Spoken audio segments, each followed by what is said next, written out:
All right. Good Thursday morning, everybody. As we're here at Transportation Committee, everyone's giddy and happy. It's going to be a great day today.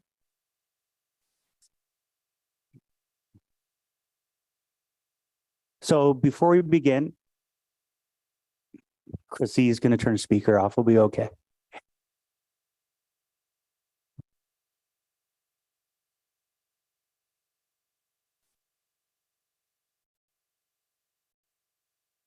We're good now? Testing? Siblings. Oh yeah, we're good. All right, so I'm old, if you might get that joke.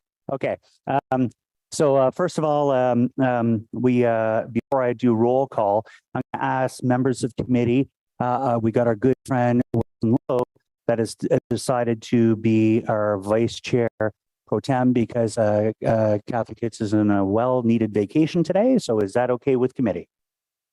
Just in case I, die during the meeting and he has to take over. So there we go. Yes, Mr. Chair. Thank you for that. Mr. Chair. Why were people cheering? Okay. So on that note, first of all, we are on the unceded territory of the Anishinaabe Nation. And to the meeting, I'll ask Chris if we can do a quick roll call, please. Certainly. Luloff. Present. Councillor Dudas. I'm here. Councillor Gower. Councillor Johnson. Here. Councillor Devine. Here. Councillor Bradley. Here. Councillor Troster. Here. Councillor DeRuz. I'm here. Councillor DeRoche. Here. Councillor Lowe. Here. Councillor Cates is away. Chair Tierney. Very much. Coordinator. We have no declarations. Information of minutes for Tuesday, the 23rd of February, 2023. Are those confirmed? Thank you. The Office of the City Clerk, we have the status update and Transportation Committee inquiries and motions for the period ending March 14th, 2023.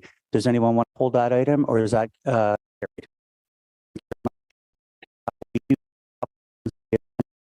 Is the 2022 electric kickstart kick scooter pilot report. We do have 2 delegations on this one, so we'll hold this item. And when it comes to item number, I guess it's listed as 5.2. We've changed all the numbers these days, but the right-of-way patio bylaw update and new urban design guidelines for commercial patios. We do have, I believe, yes, we have 1 delegation, so we'll hold this item. And item number 6, we have Strategic Road Safety Action Plan report. We don't have any delegations. We do have a possible presentation if required, but unless you've read the report and unless you feel necessary to have that presentation, is this item carried? Wonderful. So we'll hold that item as well for item number 6. And so we'll go back to the first item on the agenda. And Chris, tell me if I've messed anything up. I think we're okay. We'll go to item 5.1, the electric kick scooter pilot report. And at this point, thank you, Vivi.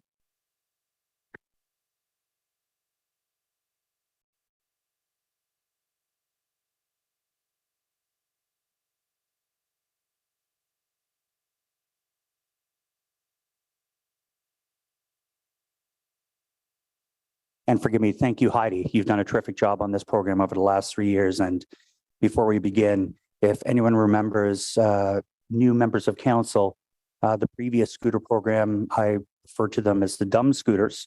Last year was the smart scooters, and we had a very successful year. So I look forward to this presentation today.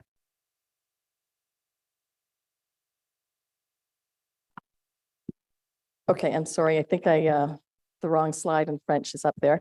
So thank you very much, committee, for meeting with us today and allowing us to present to you the 3rd year of our pilot program on e-scooters. This is 3 years out of 5 that was set up that was set up, established by the province, allowing municipalities to participate. And after the 5 years, they will have a look at the data and other issues, and we'll see if this becomes a permanent program that that Ontario would allow, and then the municipalities can decide if they want to continue with it or not. So with me is Heidi Cousineau, who's been the project lead on this pilot since the beginning, and she's done a tremendous job in making sure that the service providers are adhering to what council had dictated to make sure that this program is safe for all users, and particularly the vulnerable community.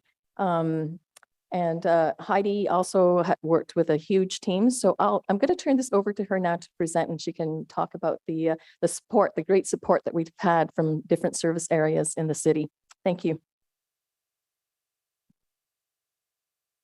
Thank you, Vivi. So good morning. As Vivi said, my name is Heidi Cousineau. I'm a program manager in Transportation Planning Service Area, and we've been overseeing the electric kick scooter pilot program. But as Vivi said, with help from a lot of city departments and branches. Representatives from bylaw and regulatory services, roads and parking services, traffic services, and legal services are also here today. So we're here to provide you a summary of the assessment of this third season, as well as recommendations to continue the program. Oops.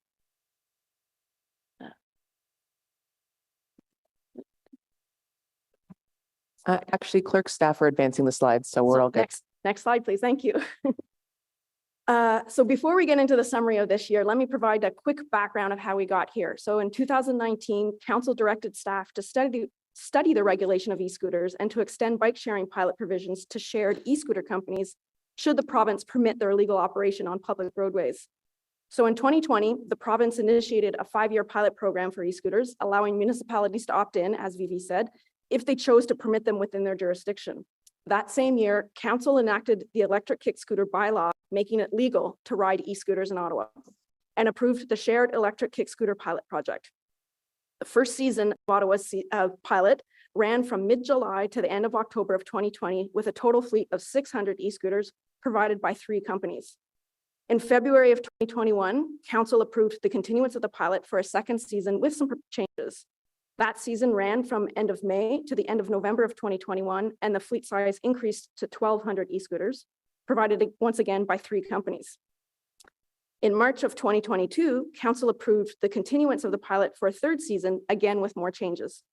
And we're here today to present the results of this third season and to request approval for continuing the pilot. I want to highlight that the e-scooter pilot is not a city program. The pilot grants permission to shared e-scooter companies to operate within the city's right-of-way. The city is not procuring a service from these companies. The pilot's framework provides the conditions that operators must meet in order to be allowed to operate. As the pilot has progressed over the years and to address community concerns and council direction, it has moved towards a model with even more oversight from the city while working closely with the operators to regulate the service. Next slide, please. In 2022, the city entered into agreements with 2 qualified companies, Bird Canada and Neuron Mobility, who were selected through a competitive process which prioritized safety and accessibility. The season ran from July 6th to November 15th, which was 54 days less than the previous season in 2021. Shared e-scooters were available to rent from 6 a.m. to 11 p.m. each day. It operated with a combined permitted maximum fleet size of 900 e-scooters, down from 1,200 in 2021, with 450 allotted to each provider. However, neither company actually reached their fleet cap. The combined daily deployment of e-scooters varied throughout the season, ranging from approximately 30 to 680 in total. The 2022 season included additional technological requirements regulating the operations to address concerns around improper riding and parking. Both providers took a measured approach and started the season operating with less e-scooters and in smaller deployment areas centered around downtown, the Byward Market, and the Glebe neighborhoods, and gradually increased their fleet sizes as they ensured sufficient staffing and functionalities of their technologies. Midway through the season, they each expanded their respective deployment areas east and south to include neighborhoods bounded by the Rideau River. So the areas where e-scooters were ultimately available in 2022 were reduced as compared to the previous seasons. Next slide, please. Approximately 33,000 unique riders took more than 80,000 rides. there was a significant drop in ridership in 2022 as compared to 2021, primarily due to a shortened season, a smaller fleet, and a significantly smaller deployment area. On average, approximately 600 trips were completed daily. In August, the busiest part of the season, e-scooter daily trips averaged approximately 800 on weekdays and 1,100 on weekends, with some weekends as high as 1,700 trips. While trips ranged from less than a kilometer to more than 10 kilometers, the average e-scooter trip was just over 2 kilometers or just over 19 minutes. The average daily utilization rate, which is the number of daily trips versus the average number of available e-scooters, was just over 2.6 trips per vehicle per day. The most popular period to start a trip was between 7 and 10 p.m. Next slide, please. The city received feedback throughout the season through a variety of means, including an online end-of-season survey, which provided insight on the benefits and issues associated with the program. This year's survey had a total of just over 1,300 respondents and included both e-scooter users and non-users. So about 60% of the respondents rode an e-scooter in 2022. Of those, about 77% also rode during either 2020 or 2021. About 41% of those who did not ride in 2022 also did not ride in either 2020 or 2021. Staff also consulted with ward councillors in the deployment zones, a multi-departmental working group, and an external accessibility stakeholder working group to discuss ongoing concerns and issues during the season. We also consulted with the Accessibility Advisory Committee again after the season concluded. A streamlined process to collect inquiries or complaints was introduced this past year. Residents were encouraged to submit their inquiries directly to the city, whereas in previous years, they were encouraged to contact the e-scooter providers. This new process was accommodated through 311 by phone and through a new dedicated self-serving e-form specific to e-scooters. 76% of the complaints received by 311 were through this new self-serve e-form. It is challenging to directly compare the number of complaints received in 2022 to the previous season because of many factors, but without being able to compare exactly, the combination of complaints recorded through all mechanisms in 2022 was just over 400, is significantly less than the sum of all complaints recorded by all mechanisms the previous year, which was just over 2,000.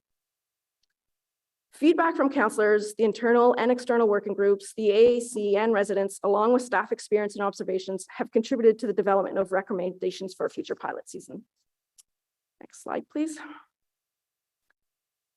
Many of the survey results are presented in various sections of the report before you today, and the full survey results are also included in the appended As We Heard It report, but I'll share with you a few highlights. So when asked what were the most common reasons for using a shared e-scooter, the most popular answer was to get to and from social activities. This answer had an increase in percentage of respondents as compared to 2021. The greatest decrease in percentage of respondents was for those who indicated that the most common reason was to run errands and appointments. About 38% indicated that they rode to get to or from shopping or a local business, and approximately 46% indicated that they rode to get to or from dining. Of the respondents who visited local restaurants and businesses, approximately 45% typically spent over $50. Resident feedback continues to demonstrate support for the pilot, with most survey respondents indicating they want shared e-scooters to continue, with 65% of respondents to this question strongly agreeing and another 13% agreeing. Next slide, please. Most riders responding to the survey question about how did the introduction of shared e-scooter change the way they traveled noted a decrease of their use of personal vehicles, whether as a driver or passenger. Of the respondents to the follow-up question, why did you take an e-scooter rather than another mode of transportation? The most common responses included that e-scooters were more fun, more convenient, faster, and easier. 42% reported taking an e-scooter to avoid the cost and inconvenience of parking a car, and 31% to reduce greenhouse gas emissions. 27% of survey respondents indicated that the most common reason was to connect to another mode of transportation.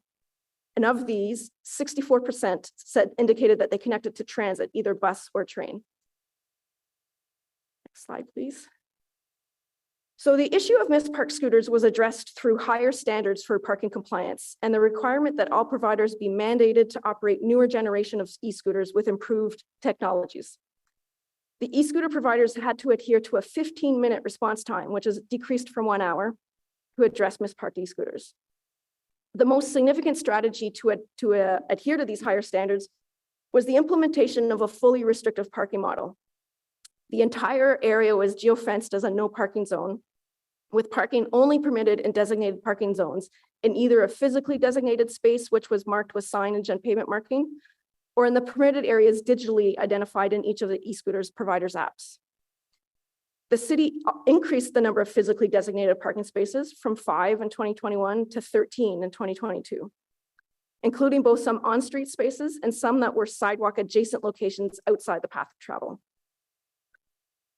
In addition to verifying the provider's response times, we had dedicated bylaw officers who were also proactively moving any misparked e-scooters they encountered and had the power to impound any e-scooter not adhering to the requirements.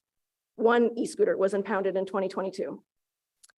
City staff and the providers worked to increase public awareness of where to correctly park with things like social media posts, education events, hang tags on each of the scooters, in-app messaging, foot patrols, talking with riders, audits of the required end-of-ride photos, directed reminder emails, and suspensions for repeated infractions. Next slide, please. There were many sources of data collected to monitor parking, such as regular on-site surveys of key corridors by city staff, the proactive enforcement activities, data from the providers, and complaints reported to the city. As the season progressed, there was improved parking compliance as evidenced through less complaints and staff observations. According to the survey, 40% of respondents said that they encountered misparked e-scooters in 2022. This is a large decrease compared to 2021, which was 83%. Of those respondents, 77% said that they did nothing when they encountered a misparked scooter, 9% reported them to the city or e-scooter providers, and 5% changed their travel path. Most survey respondents indicated that e-scooter parking improved when compared to the first two seasons, with 53% agreeing, 24% remaining neutral, and 22% disagreeing. Survey respondents also generally agreed that over the course of the season, parking improved as riders got used to the new parking model, with 40% agreeing, 38% remaining neutral, and 23% disagreeing. Next slide, please. The primary action taken to correct sidewalk riding was the requirement for each of the service providers to have e-scooters with the latest sidewalk detection technologies. So all city sidewalks within the operational areas were geofenced as no ride zones. Each company used the geofencing technologies and artificial intelligence to detect if an e-scooter entered a sidewalk. These technologies then informed the rider if sidewalk riding was occurring and would safely bring the e-scooter to a stop by disengaging the throttle. Effort was also made to increase public awareness of the rules with things like social media posts, messaging in large print on every scooter indicating no sidewalk riding, in-app messaging, education events, foot patrols, and suspensions. The Ottawa Police Services also conducted 2 enforcement blitzes with locations chosen based on complaints and staff observations, but they did not witness any sidewalk riding during those events or issue any warnings or fines. Next slide, please. So data regarding sidewalk riding was also collected via multiple channels, things like mile vision traffic cameras at key locations, data from the providers, complaints to the city, and the OPS blitzes. And again, the overall trend line of observations decreased throughout the season. According to the survey, 47% of respondents encountered sidewalk riding in 2022. This could include both privately owned scooters and shared scooters. This is a decrease compared to the rate in 2021, which was 79%. Of those respondents, 59% felt uncomfortable and unsafe when they encountered an e-scooter riding on the sidewalk, and 27% changed their walking route as a result. Results from the online survey suggest that respondents generally agree that e-scooter riding behavior improved as compared to the first 2 seasons, with 50% agreeing to this question, 29% remaining neutral, and only 20% disagreeing. Survey respondents also generally agree that over the course of the season, riding behavior improved, with 39% agreeing, 43% remaining neutral, and only 18% disagreeing. Next slide, please. One of the new technological requirements this past season was the need for all e-scooters to emit a continuous sound when in use.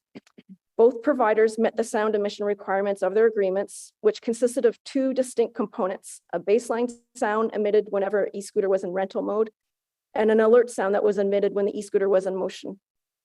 Ottawa may be the first city in North America, if not worldwide, to require that all shared e-scooters emit a continuous sound when in use. But we are starting to see now a few other jurisdictions request it and some more research being undertaken. Results from the survey revealed that many respondents, about 34%, indicated that they never actually heard the sounds. Of those who did hear the sounds, 38% indicated that they did not know why, and 9% felt safer knowing that e-scooters had a sound. The full survey results include other stats, but respondents generally had a negative view of the sound. Many did not hear the baseline sound over ambient noise in the roadway. Several e-scooter riders found the sound distracting or were confused as what it was for and thinking that there was a problem with the e-scooter. Many residents felt that the sound disturbed their enjoyment of the area, and there were differing opinions as to whether the sounds were too loud or too soft. Next slide, please.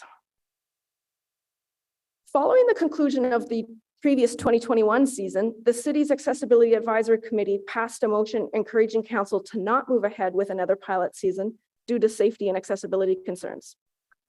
At the completion of this last 2022 season, the committee convened a special meeting to receive a presentation from staff and to provide comments. At the end of that meeting, the committee approved a motion to rescind their previous recommendation to not proceed because the 2022 season had demonstrated that imposed regulations and technological requirements can reduce barriers to accessibility. Their motion, which is paraphrased here, supports the continuation of the pilot, provided that it only allows qualified shared e-scooter vendors with the required accessibility barrier preventing technologies to operate, and that the program dedicates adequate resources to monitor and enforce the rules. Their motion also advises City Council to work with the province of Ontario to develop rules, requirements, and regulations for the same barrier preventing technologies for private e-scooters. Next slide, please. So finally, recommendations. So recognizing that the 2022 season was much smaller on many scales as compared to 2021, staff are recommending minor adjustments to the pilot if it is to continue in 2023. The changes will build upon the aggressive restrictions and regulations that were implemented last year, while continuing to test the effectiveness of a shared e-scooter program in Ottawa. The recommendations include permitting the same 2 shared e-scooter companies that were selected through a competitive process with a combined total fleet of 900 scooters. Maintaining the same technological requirements and general restrictions that were defined last year, aimed at enforcing that high compliance approach to improper riding behavior and misparking. Maintaining the same overall larger permitted deployment area. Amending the fee structure to ensure that sufficient resources to manage the program while keeping it revenue neutral. And delegating the authority to the general manager of the planning, real estate, and economic department to approve the continuation of the pilot in 2024, the final year of the province's pilot. This would also include consideration of increasing the fleet size to a maximum total fleet of 1,200 scooters, should the provider's performance standards continue to improve and there is a demonstrated demand for them, as well as approving any recommended changes to the fee structure that year. Staff would continue to consult with all stakeholders, including ward councillors, the AAC, and the external working groups, despite this recommendation to delegate the authority to the GM. Next slide, please. Specific to parking, we recommend maintaining all previous requirements while continuing to work collaboratively with both providers to refine and enhance the service. Proper e-scooter parking will be managed by maintaining a fully restrictive parking model supported by the newest technologies. Both virtual and even more physically designated parking corrals, maintaining a higher compliance standards, and maintaining proactive enforcement by city staff who are dedicated to the pilot. Next slide, please. Staff recommend maintaining a zero tolerance for sidewalk riding by continuing with all previous recommendations. The requirement for the newest technologies that bring an e-scooter to a safe stop if sidewalk is detected. Maintaining the requirement for large bilingual no sidewalk messaging on every e-scooter. The continuation of mandatory in-app training models, and that the providers take a zero tolerance approach with their own enforcement activities. We also recommend that the Ottawa Police Service continue to undertake enforcement blitzes targeting sidewalk riding. This will be done in conjunction with intelligence gained from ride data, complaints, and staff observations. Next slide, please. Staff recommend that shared e-scooters continue to be required to emit a continuous sound designed to make pedestrians and road users aware of an e-scooter's presence. The sounds would be based on the sound profiles implemented in 2022. Results from the end of season survey suggest that many residents were not aware of the required sound emissions. So to reduce confusion among e-scooter users, staff recommend that providers increase their messaging on why the e-scooters are emitting a sound And city will also increase general awareness of the sounds through various communication channels throughout the season. We will also continue to consult with the accessibility community. As there are currently no national or international standards for sounds for micromobility devices, the city is demonstrating a global leadership role in this area and is leading the industry to push this technology. So working collaboratively with both providers, adjustments to the sound parameters may continue as additional feedback is collected and the sounds are monitored for effectiveness. Next slide, please. Other recommendations for the pilot include maintaining proactive enforcement by seasonal bylaw officers dedicated to the pilot. These officers would receive relevant service requests generated through 311, collect data, report issues, and monitor the provider's response times. They could relocate, remove, impound misparked scooters, and issue fines if providers fail to respond. The additional resources required would be funded by the pilot program fees. We also recommend maintaining the overall processes used to collect inquiries and complaints that was implemented last year. The new dedicated e-form that allowed residents to self-report any concerns directly to one planned form will be maintained, but working with the city's finance and corporate service department, as well as the providers, staff will review opportunities to further refine it, streamline it, and improve the overall processes even more. Finally, we recommend designing an education and awareness campaign targeting private e-scooter owners to remind them of the rules and regulations and potential fines as stipulated in the city's e-scooter bylaw. This could include initiatives such as flyers distributed to local vendors and rental shops, poster and video campaigns, and targeted social media posts. Thank you. Next. Great. I want to thank you, Hi, for investing 3 years. And just if you don't know, we're the new gold standard for e-scooters in Canada. I agree, Sean, because we put so many new things in place. I was at the board 2 weeks ago, Ajax, the city of Toronto that was dead against it before, they're looking at it now based on what we've done. Having the Accessibility Advisory Committee work with us, that is the Christmas miracle. I think we're doing something terrific for North America and across the world with these sound emissions. And on top of that, the 15-minute versus 1 hour and proactive enforcement has made this a tremendous success. That being said, we will go to delegations first. And if there's questions to staff, please, if I could ask you to hold those till after the delegations. So our first delegation is Dr. Kate.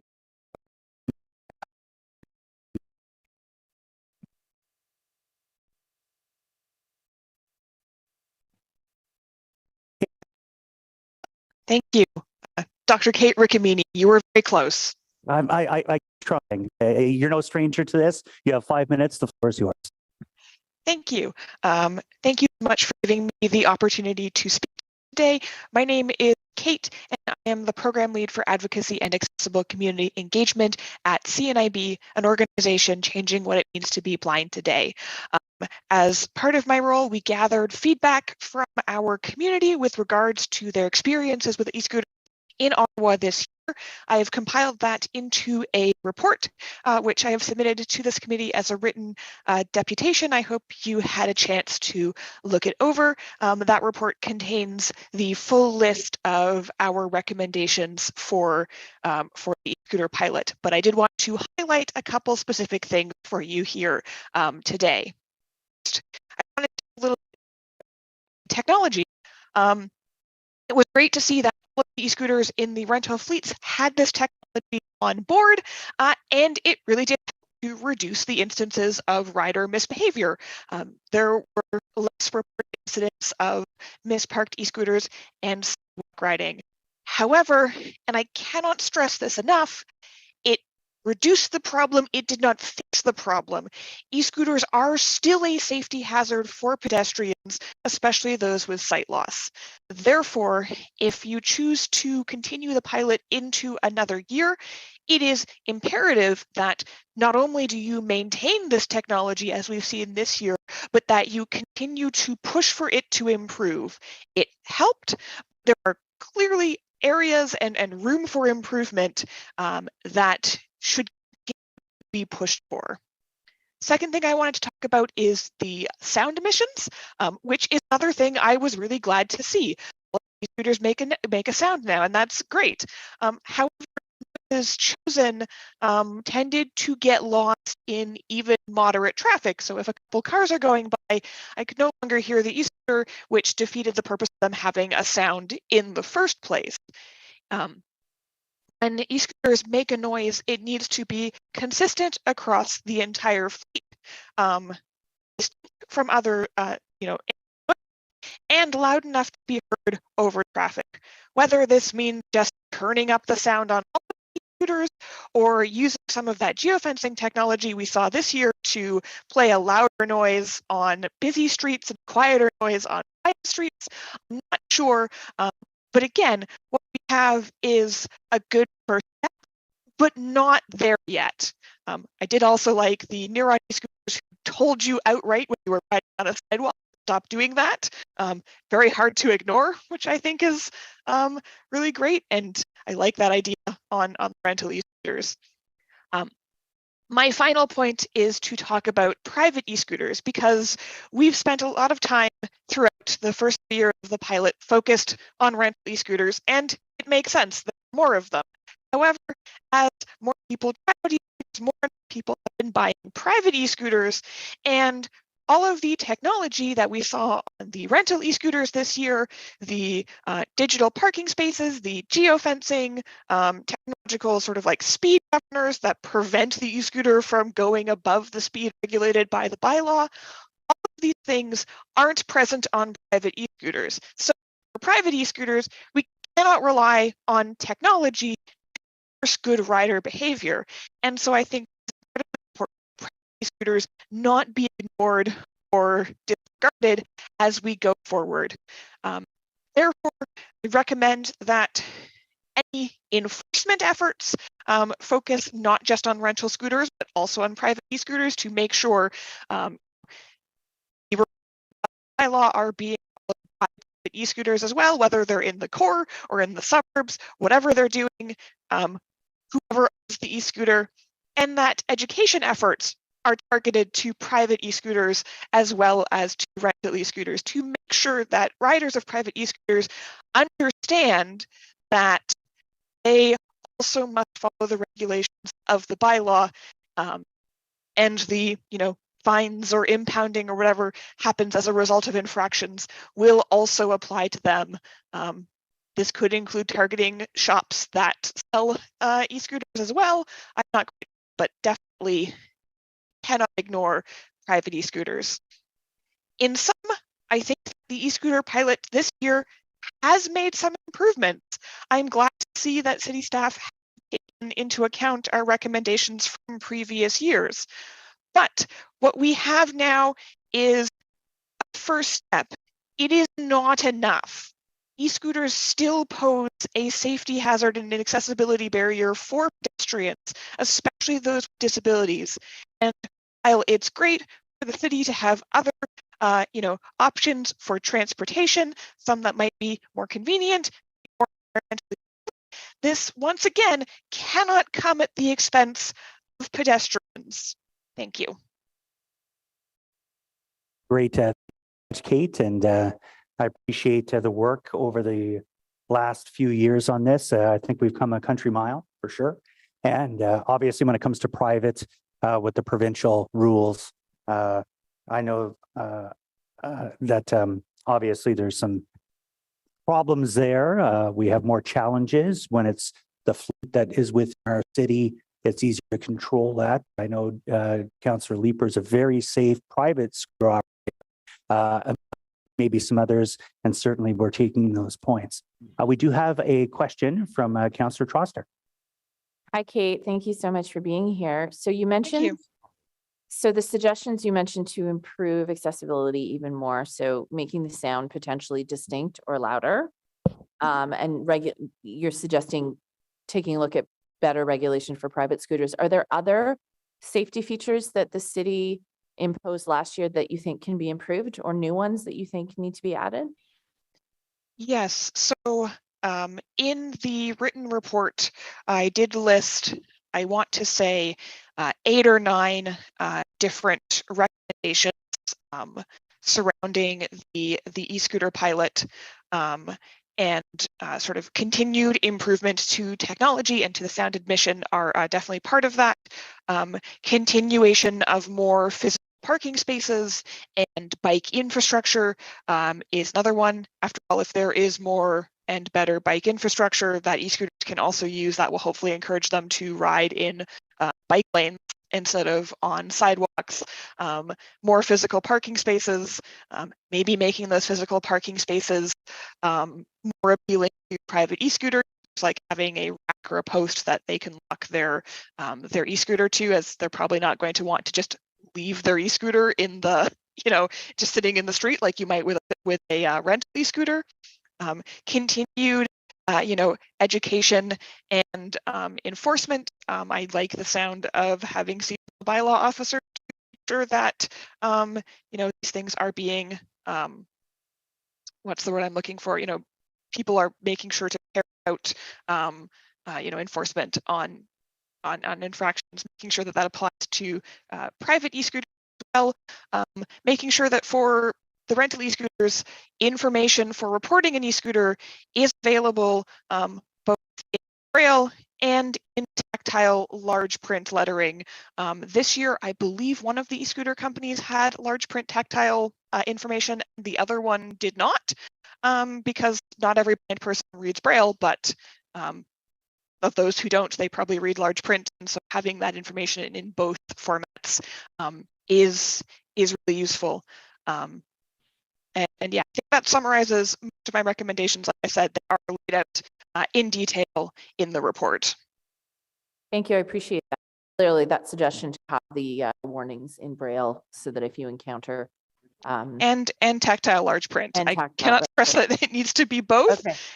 So tactile, that's raised text? Yeah, so like raised large print lettering. Okay, thank you. That's very helpful. I mean, the only thing I'd say is that I did spend the first 2 years of the pilot constantly chucking those things off of sidewalks. And I don't think I actually had to do that last year. So, and I live right in the area where they're used frequently. So yes, well, I'll take that as a good sign, but thank you for your suggestion. Thank you. Great. And Kate, and I look forward to seeing you again in the future, and hopefully it'll be as pleasant of an experience with our scooter program. So for that. I'm sure I'll be back for something else eventually. Our next delegation is Alan Conway. Hello, can you hear me? Absolutely. You have 5 minutes, Alan. You're no stranger to this place. The floor is yours.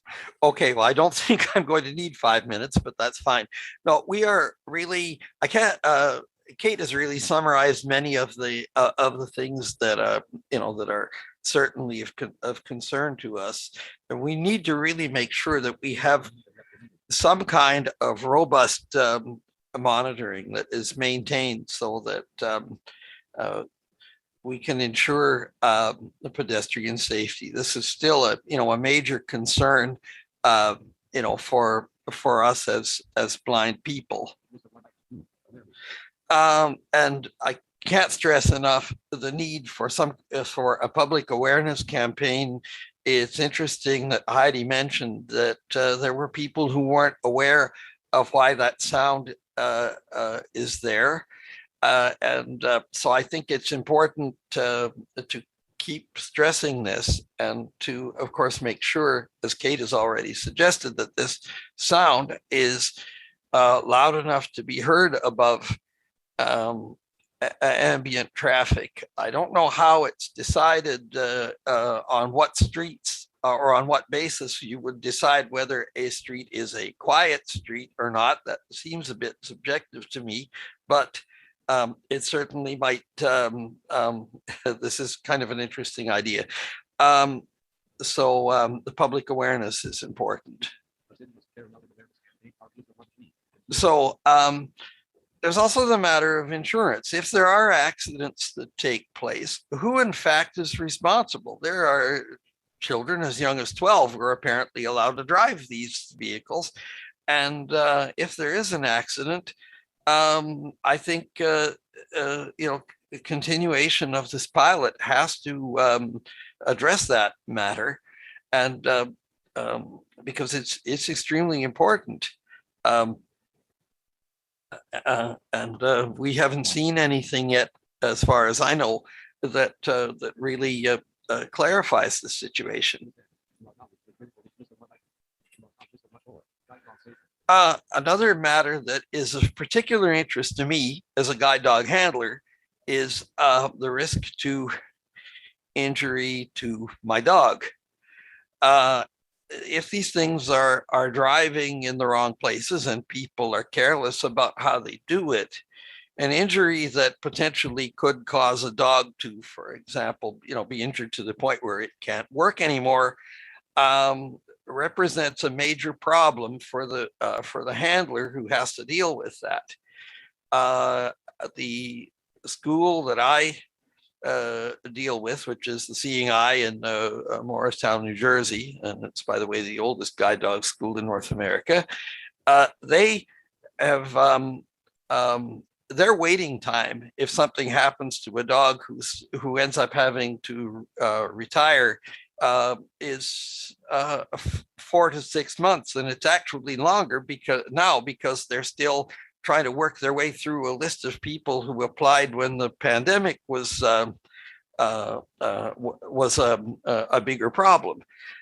So obviously, and the cost of replacing those dogs is considerable. The last time I went, and I'm going back on Monday for another dog, but the last time I went, they pegged the cost of raising and training one of these dogs at $64,000 US.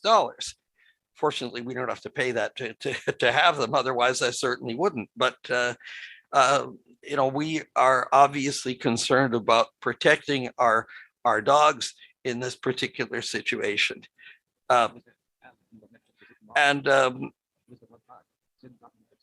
I would like to end by congratulating the city on quick responses to concerns that have been raised about accessibility to documents.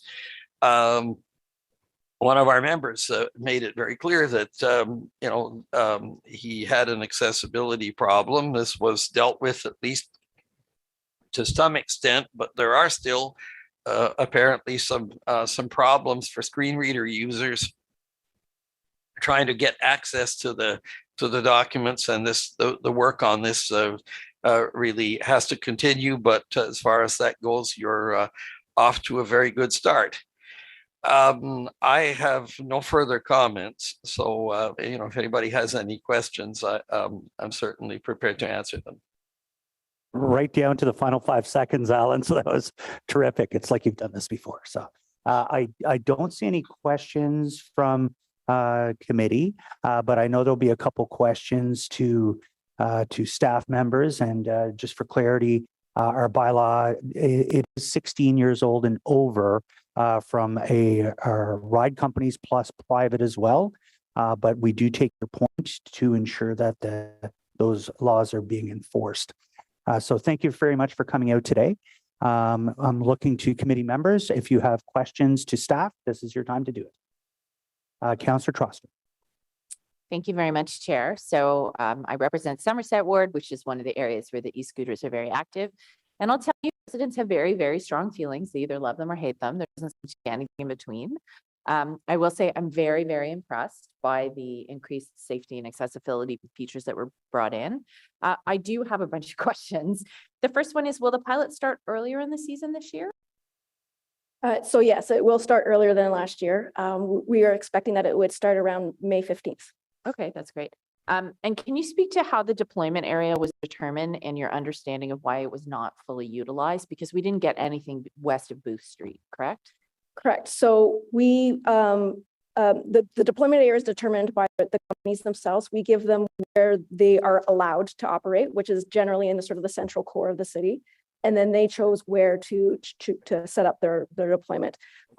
They chose last year based on their ride data from previous years of where the higher percentage of rides tend to be occurring. But as I said in my presentation, they definitely started a lot smaller last year on purpose because we imposed so many additional restrictions on them. They had to do all of their mapping and geofencing and things like that, make sure it was working accurately before they expanded. Okay, yeah. My campaign manager during the campaign wasn't able to get home from Chinatown to Parkdale because the e-scooters stopped at Booth and she was able to use them last year. So if the operators are listening, I think folks in Hinton and Westboro would love to be able to get home from the market and from Centertown. And so one of the great things is that they've done all the work last year for where they were, and then so now they can build up on that and expand out now. That's great. So the report says that in order to maintain speeds under 20 kilometers an hour, the throttle will discharge on the vehicle if you're going too fast. But what happens if you're on a hill, like on Booth Street, and gravity is doing the work, not the throttle? So there's additional mechanisms within the e-scooters. They each have their own proprietary technologies, but it produces additional throttle based on the hills. And so you can feel it yourself. When I was testing some of the e-scooters and you get into some of these slopes, it does maintain that 20-kilometer speed. Okay, that's great. And just I personally didn't use them because I'm a bike rider in the summer, but I did hear that there were some frustrations. And again, if the operators are listening, with some of the geofencing sort of directing people into dangerous intersections that they felt were more dangerous, or routes that, because I know there was a desire to avoid sort of quiet residential streets, but it actually forced vulnerable road users on those scooters into routes that were not intuitive and not necessarily safer. So that's something I would encourage working on. And that, yeah, there was definitely some kinks with that geocaching last year. So I'd love to see improvements. It's not perfect, but there's been huge strides even in the last few years of the advancements of how more and more precise that geofencing technology becomes. So if we get suggestions coming into our office, for example, of like, this scooter forces me on this route that is actually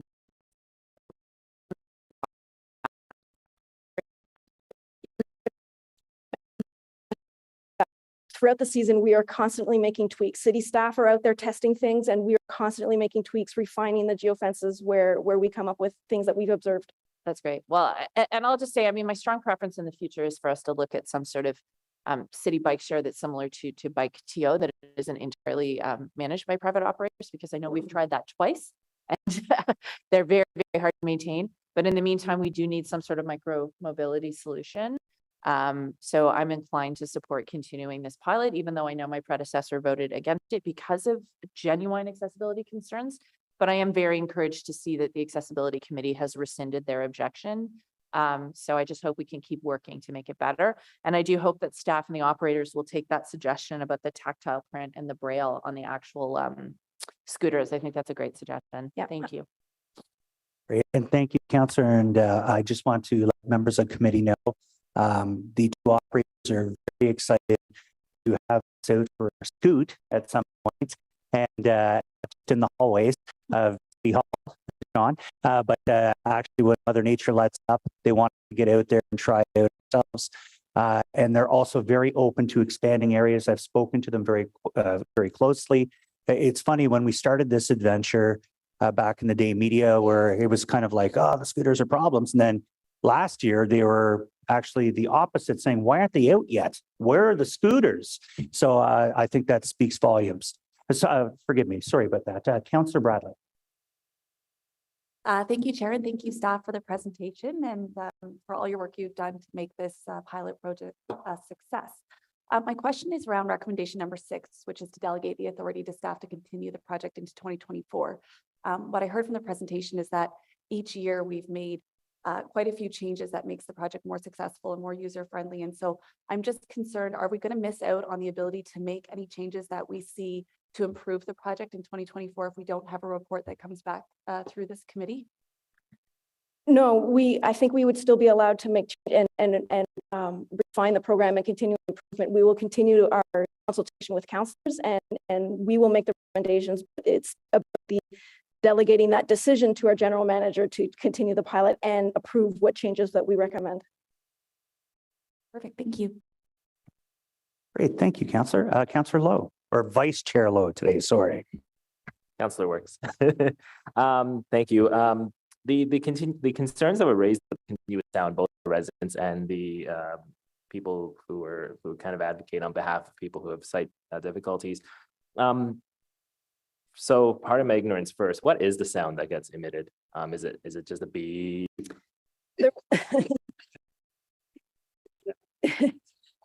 Yeah. There were sort of two components of a sound, and there was sort of this sort of general sort of hum in the background at all times when it was in a rented mode, and then a bit more of a sort of an alert kind of beeping sound. The two companies had, the sounds weren't identical to each other, but they were meeting the sort of the parameters that we had given them of, you know, decibels and sound waves and things like that. And then so this is where this is one of the things that we want to work with the two companies of making them more similar to each other at the start of the season. And we got feedback last year from our accessibility consultation that they preferred the component of, you know, one of the companies and a different component of the other companies. And if we can somehow sort of, blend them together, and that's sort of what we want to do, is continue innovating here. Like I said, we're sort of pushing this in advance than anybody else. So we're figuring it out as we go. Okay, and I think even a broadband sound would be a great idea, because we're putting this on our snowplow operators, right? Because the sound is more protected and easy for people to detect. There's no transcript. Would have a lot of ease. So further to that, have either of the operators explored any sensor technologies that help make it louder, make it quieter, depending on the ambient sound? Because I know on OC Transpo buses, there is a sensor that raises and lowers the volumes of the stop announcements, depending on the bus load and ambient noise. Yeah, there has been a little bit of exploration in that. Each company is slightly different, and they each have different technologies. So it's not as flexible as we had hoped. They are definitely continuing to push and innovate and be able to make the changes that we're asking them for. Okay, last question. We're just out of curiosity, were there any vehicles lost by any of the operators since the pilot began?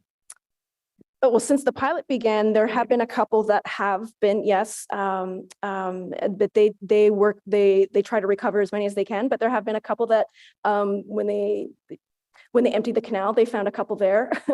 And there was one that we knew that it was somewhere in Gatineau, but for the most part, they were able to recover most of their vehicles.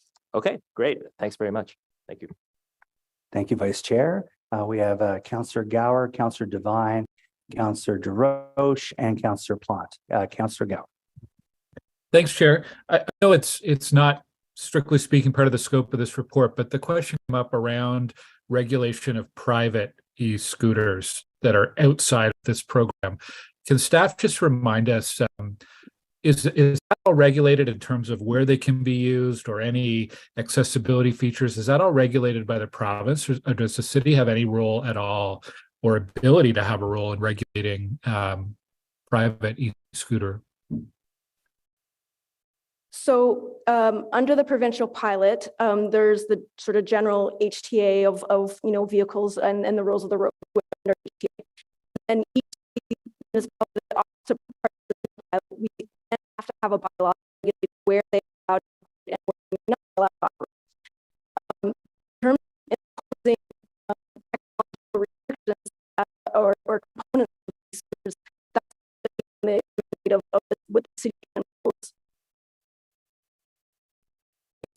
Interesting. I wonder if there is any feedback mechanism between the city and the province.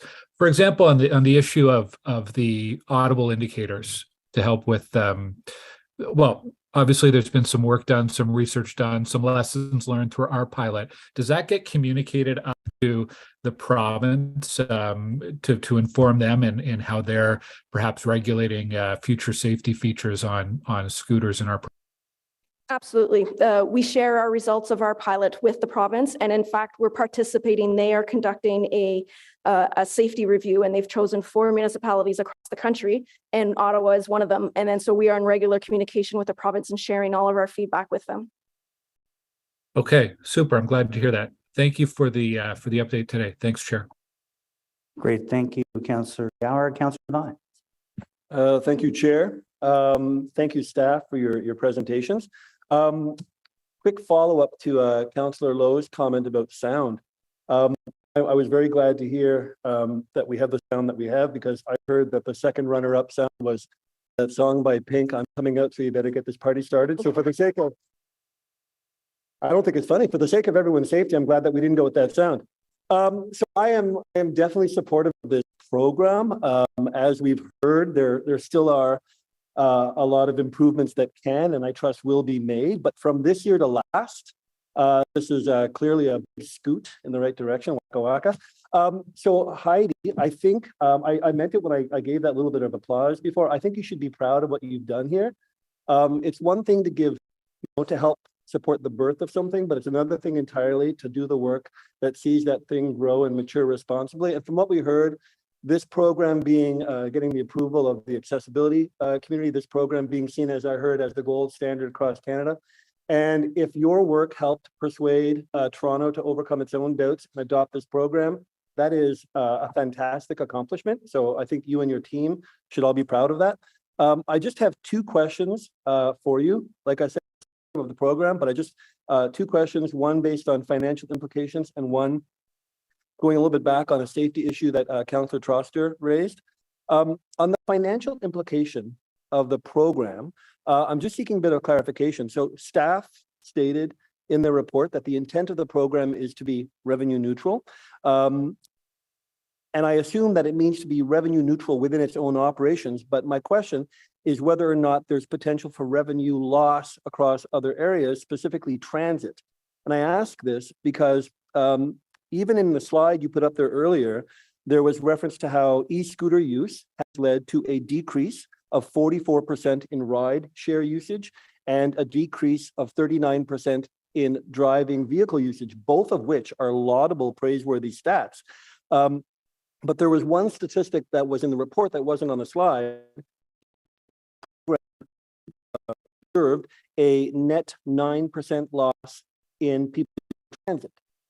Whereas some people said that we are using transit more, 12% are using transit more, 21% are using transit less because of this program. So there's a net 9% loss of transit usage. And so my question is whether or not your department has projected what this loss in potential transit revenue might be, and whether or not that projected loss might be considered in the fee structure so that the city's made whole.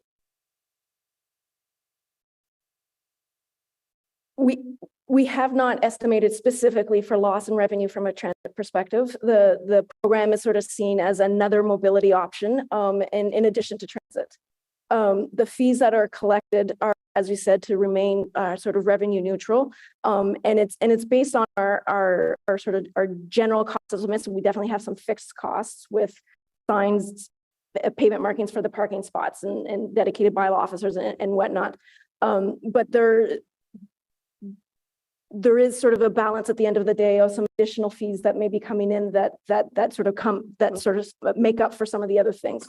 As part of our estimates, for instance, we estimated a potential loss in revenue for parking spaces because we would be using some of those parking spaces for e-scooter parking instead. And so that was built into some of our cost equations for finding that right balance of the fees. Yeah, and don't get me wrong, I know that, like I say, I am supportive of the program, but I understand that it can have implications that are unforeseen.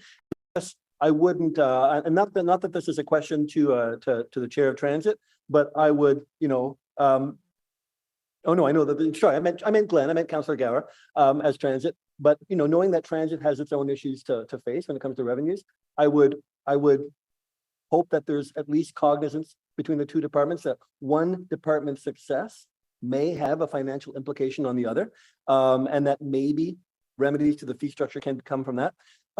So enough of that question. My other question, following up on Councillor Troster's question of safety. So as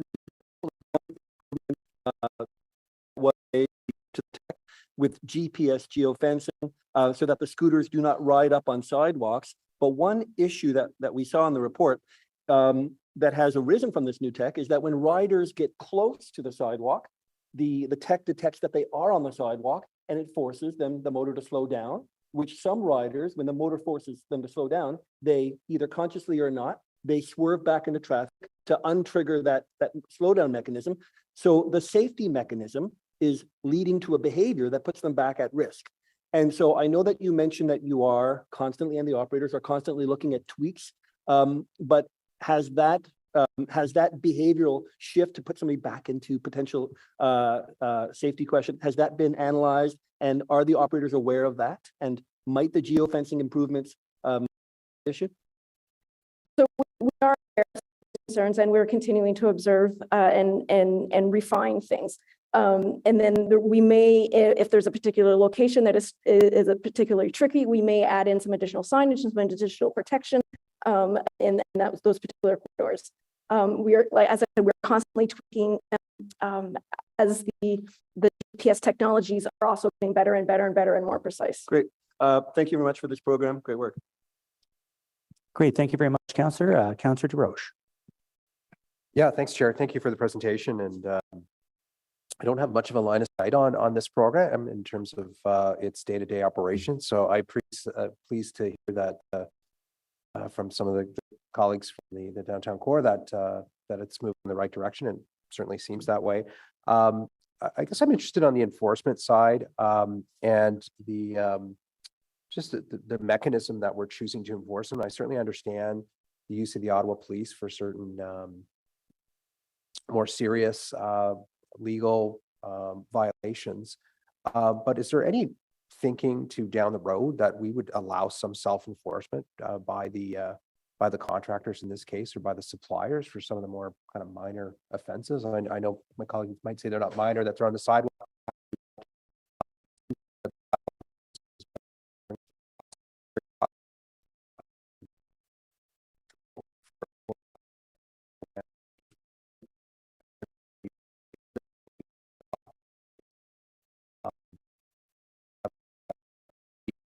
But once we develop a better, stronger relationship, one of trust with the suppliers, do you think this is something they can take off so that we can reduce the pressures on bylaw, which I think all of us on a daily basis or weekly basis when we meet with bylaw say they are stretched? Thank you. So the operators do some enforcement activities as well on their own. They are constantly monitoring their ride data as well and the complaints, and they can issue fines directly to the riders, and they can suspend riders who are not obeying by the rules, and they have over the years. They have foot patrols that are out there who will stop riders if they are noticing an unsafe behavior and teach them and go down as far as banning them from their platform if they feel they need to. As the additional restrictions that we put in place last year to really sort of change the behavior of everybody and really enforce that high compliance from our providers as well. If that continues in the right direction, we may be able to scale back on the enforcement that is required by dedicated bylaw officers. Yeah, I'd like to hear that. That's encouraging, and I hope obviously it's in the hands of the users to comply, and you're doing a big proactive effort on that. And I'm pleased to hear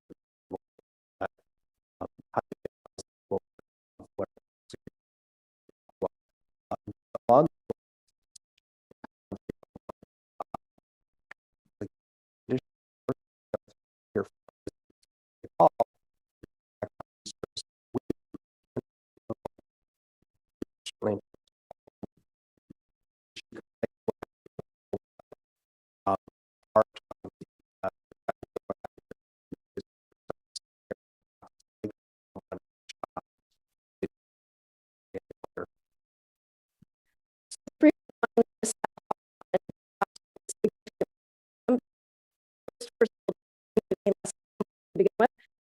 Production of this new dedicated e-form that was implemented last year. So it was a self-serve complaint process, and like as I said, 74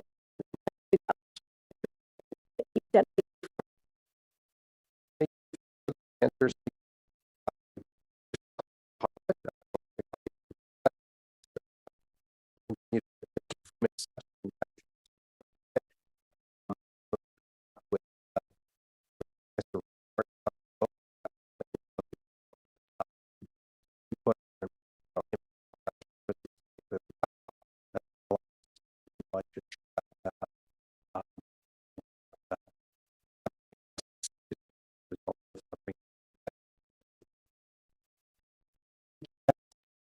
You're doing a terrific job, Heidi. We're just going to take a quick 2-minute pause. We're just having some minor technical issues, and feel free to stretch your legs, grab a coffee, and we'll be back here at 10:30.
Test 1 for primary YouTube stream.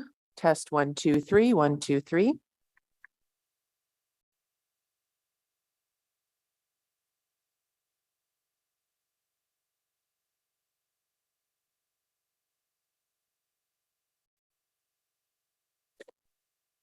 Test 2 for backup YouTube stream. 1, 2, 3. 1, 2, 3.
Really?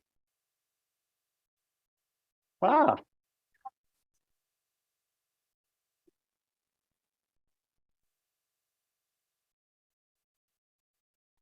Let's all do a group bike day too.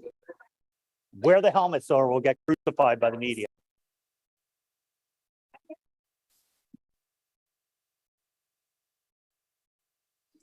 Oh yeah, that's easier. Jerry, you're not on mute. Thank you. All right.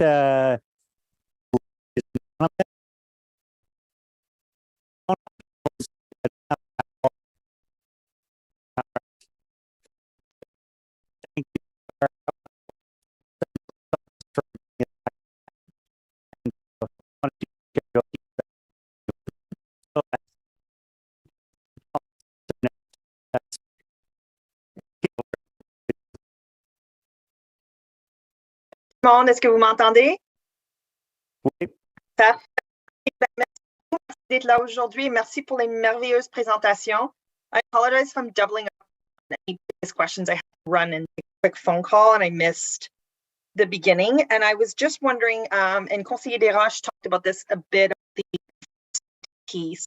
How do people, if they have to, get fined? And then how would you follow up with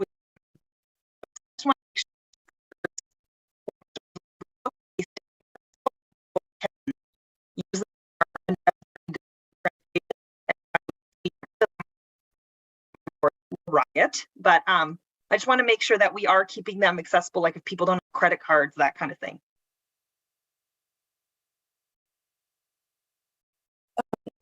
fine to the riders through their platform.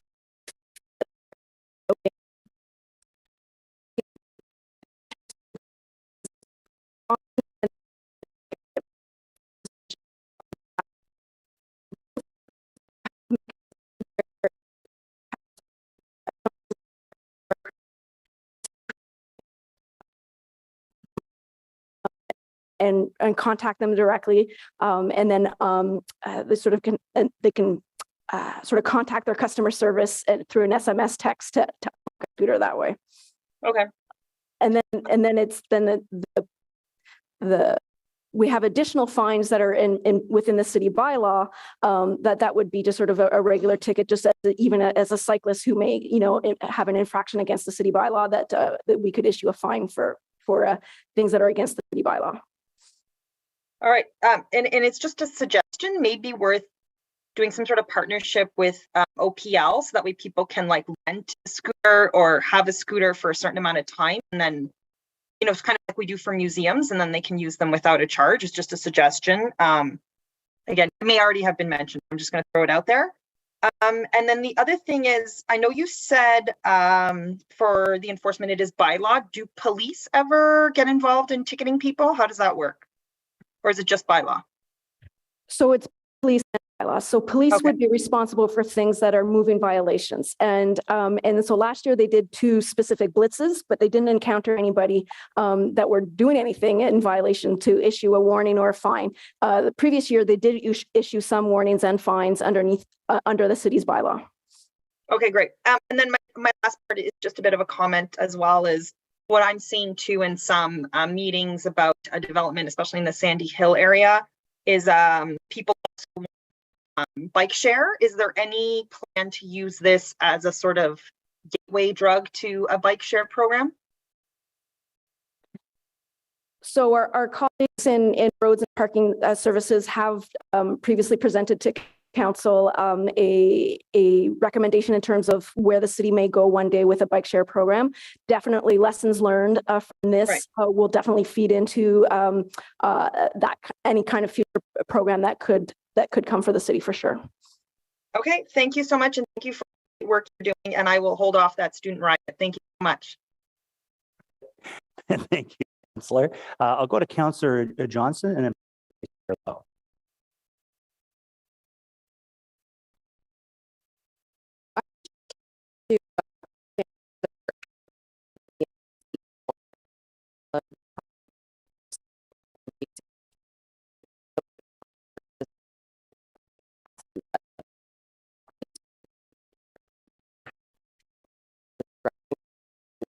these devices on the property. So they see on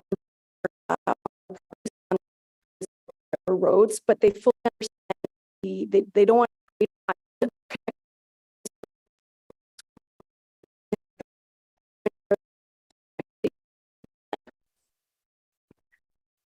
So as this program expands, we get better data.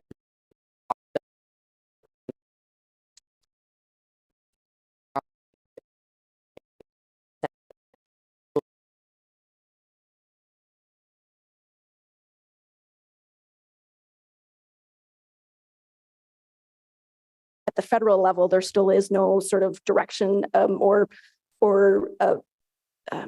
decision yet on e-scooters specifically. Because I think that say specifically about people already don't have a lot of safe pedestrian infrastructure, and that this might be better or worse. I'm not sure. So I think there would have to be sort of a geographic understanding of the implications for these technologies in other places. However,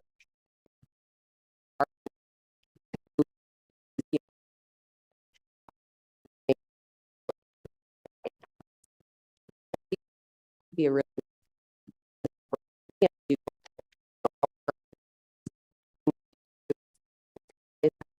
I think about, Woodward, we've got shopping in Woodward. We have a lot of intensification coming to Woodward, and then going down through to College Square, going down through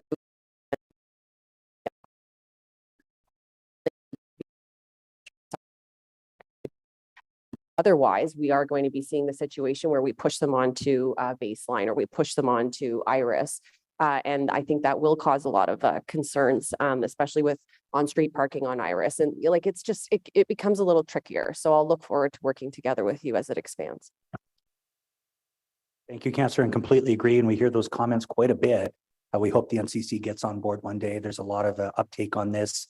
People that, go 6 blocks to get a salad where they could take an NCC path instead of jumping into a car. This would be a great way to do that. So thank you. Completely agree. Sorry, 6 kilometers. No, I supplement those comments, and I think this would be valuable once we're at the stage where we have to go through the green belt down to the southern suburbs and the west and east. I had a question earlier that I forgot to ask because I wrote it somewhere else. In terms of parking, are there any future considerations to kind of integrate them with the car-shaped that we have? I think they're only in the Glebe and Wellington West right now. You can correct me if I'm wrong, but are there any considerations of integrating like bike parking with e-scooter parking in the future, whether it's through retrofit or future procurement? At the moment, no, we want to reserve those spaces for bikes. There is a high demand for bike parking, and then so we want to make sure that we continue to have a good supply of bike parking. And then so we would be at the moment, no, we have not. Okay, that's it. Thanks very much. Great, thank you. And Councillor Devine had some direction based on some great questioning. I'm not sure he's probably fine with the removal of parking spaces for scooters, but the question about transit does exist. So Councillor Devine? I just wanted to, I did have a possible direction to staff, but I just wanted to follow up on what Councillor Johnson was asking there about NCC pathways, because, in my own ward as well, like I don't anticipate this coming to my ward until those kinds of issues are addressed. So my first question pertaining to city-owned multi-use pathways, of which there are many in my ward, are there any prohibitions of e-scooters on city-owned multi-use pathways? Great. And with regards to NCC pathways, other than, I don't want to use, can you explain what, because this is news to me, can you let me know what might be the overall reason why NCC has been resistant? And are there any modifications to something that we can do, perhaps address those? Because I would like to see that taken care of, if it's even possible.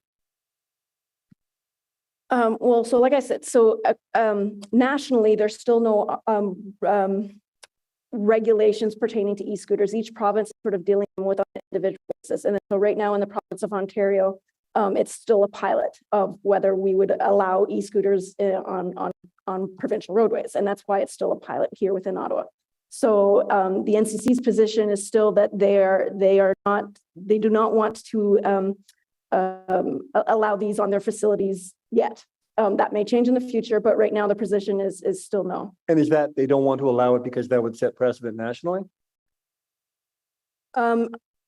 No, I don't think so. I think it's just sort of the hesitancy, like of a lot of other municipalities too around the world, who are sort of hesitant about these machines and. I don't understand bureaucratic hesitancy. I kind of understand that concept. Joking. Okay, thank you. I think I understand what's going on there. What I wanted to also pose was perhaps I've never done one, but a direction to staff. And thank you to my colleague for suggesting that I push on this. With regard to the question I had asked earlier about potential lost revenue from transit, could I ask for can I make a direction to staff that you could report back on what those potential lost revenues might be? You were factoring a net loss of 9%. I'm not looking for the answer now unless you have a really good calculator. If I may, Councillor, I think that may be very difficult to analyze. And in our presentation, the average distance on these things is only 2.2 kilometers. Yeah, that's what I was. Yeah. Because even looking at it, around 1,000 people. When you were projecting 9%.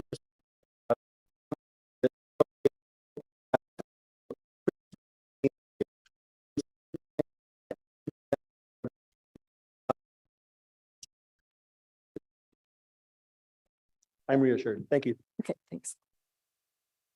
Great. I don't see any more hands up. I want to really thank Heidi. You know, when you started on this road, what a journey to get to this point. And Vivi, you should be very proud of your team. Terrific job. I think I called you Heather today, by the way, at one point. I apologize. I don't know why I had that in my head. But on this, is this item carried? Carried. Thank you very much. Steve's laughing. Story time with Tim.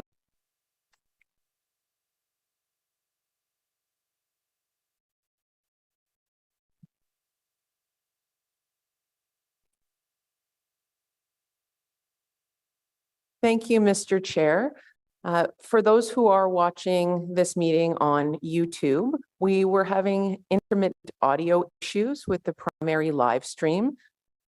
The live stream is now on the Ottawa City Council YouTube channel, so we will be ending the live stream that had the audio problems. Those who are listening now may wish to refresh their screen and back to that other live stream. So we've sent out an email to members of council and staff, but just wanted to make sure that those who are listening in got that information as well. Great. Thank you very much for that. So at this point, we're moving on to item, I guess they call it 5.2 now, right-of-way patio bylaw update and new urban design guidelines for commercial patios. We have Court Curry and Lauren Duran, and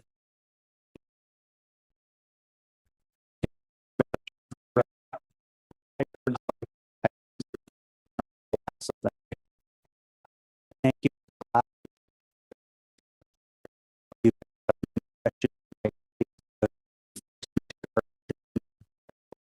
Committee members, but at this point, I'll open the floor to questions.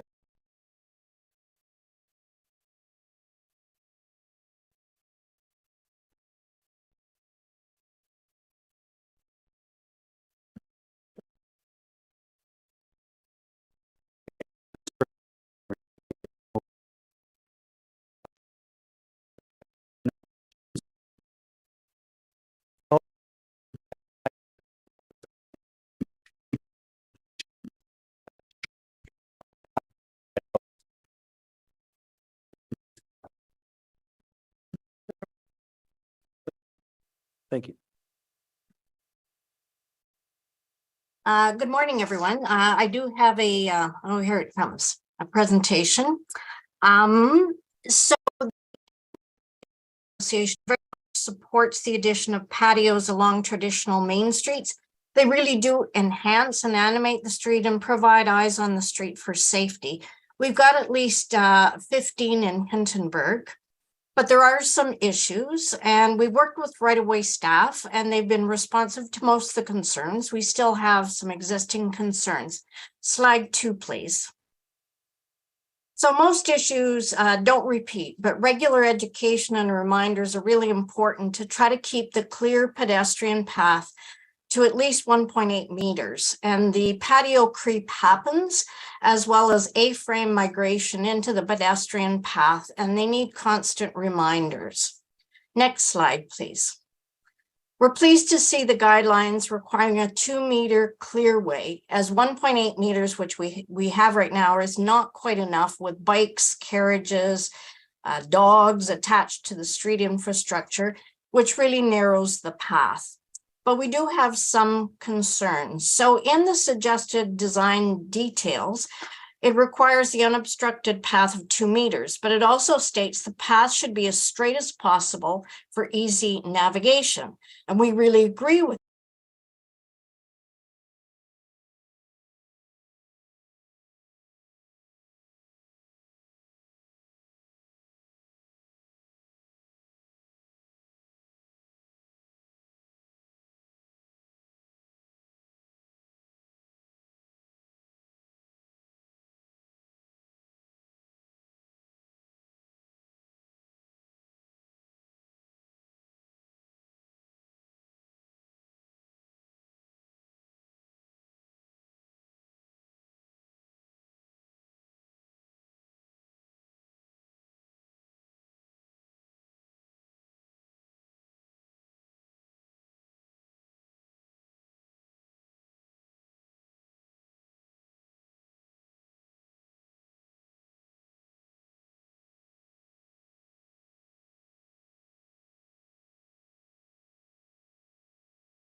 was built over top of this fire hydrant. So again, recommending some site visits because I doubt that this was on the plan that was submitted to the city, and I doubt the city authorized this because when we brought it to their attention, the patio had to be redone.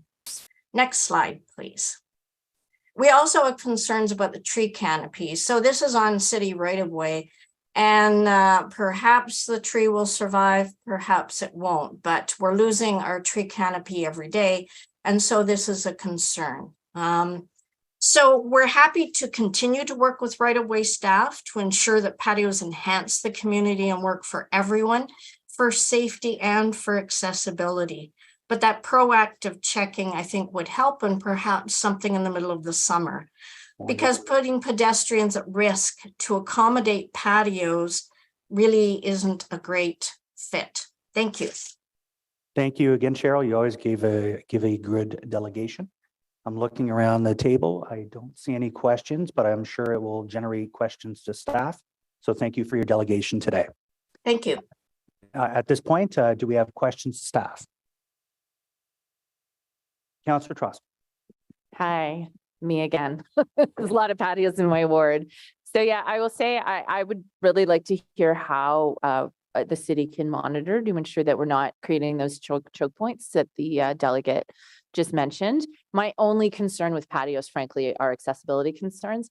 And the other question I have is when I met with some folks from Stopgap Ottawa during my campaign, they mentioned that often these patios have a step up and are actually inaccessible to people who use wheelchairs or mobility devices, whereas there's other cities that have a baked in accessibility requirement for any of these patios.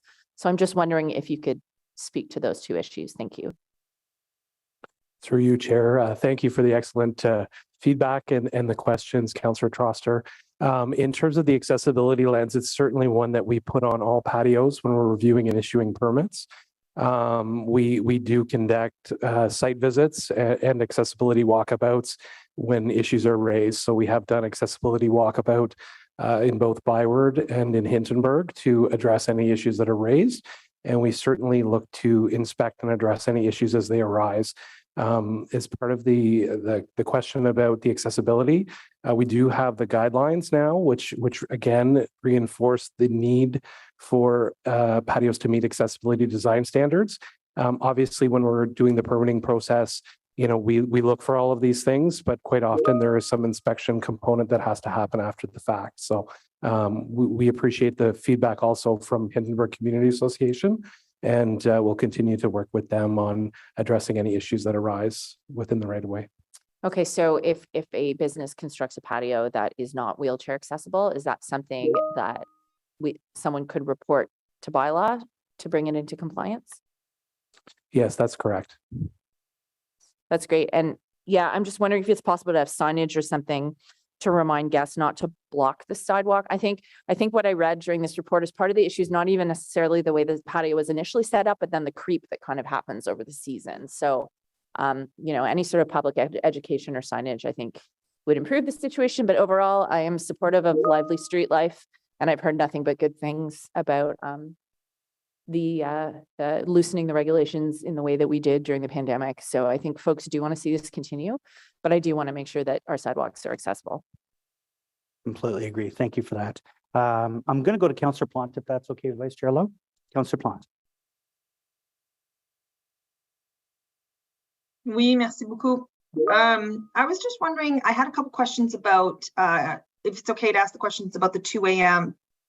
limit on the patio. Is that okay, Chair? I guess, no. Yeah, okay. So my question was, I just want to make sure that we do have bylaw coverage until 2 a.m.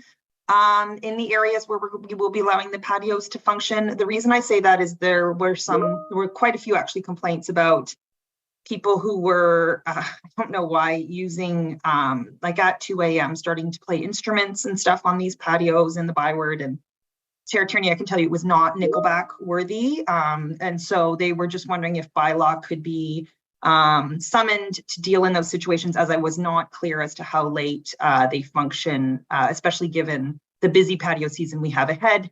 And as we mentioned, their stretched resources. Thank you. Great, thank you. We do have bylaw services here and they're hyper aware of this. No drums amplification after 11 o'clock, and I'll allow bylaw to speak to that. Thank you. Thank you for the question. Our hours of operation for bylaw and regulatory services are Sunday to Thursday, 6 a.m. to 2 a.m. and Fridays and Saturdays, 6 a.m. to 4 a.m. So yes, to answer the question, we do have coverage. Merci beaucoup, Jennifer. J'apprécie. And thank you, Councillor Plante. I know you have a lot of patios as well, and I appreciate the work behind the scenes. Councillor Plante was very concerned about the sound, about the garbage, and I appreciate the work in advance of this meeting to make sure we were able to address those issues. Vice Chair Lowe. Thank you, Chair. Some of the concerns raised by the public delegate, it seems like it's a result of just kind of bodging of things that we add to the street over time. Like there's a hydrant that's already there, there's hydro wires that's already there, and then we kind of go and add a patio and whatever else. When these patios get added,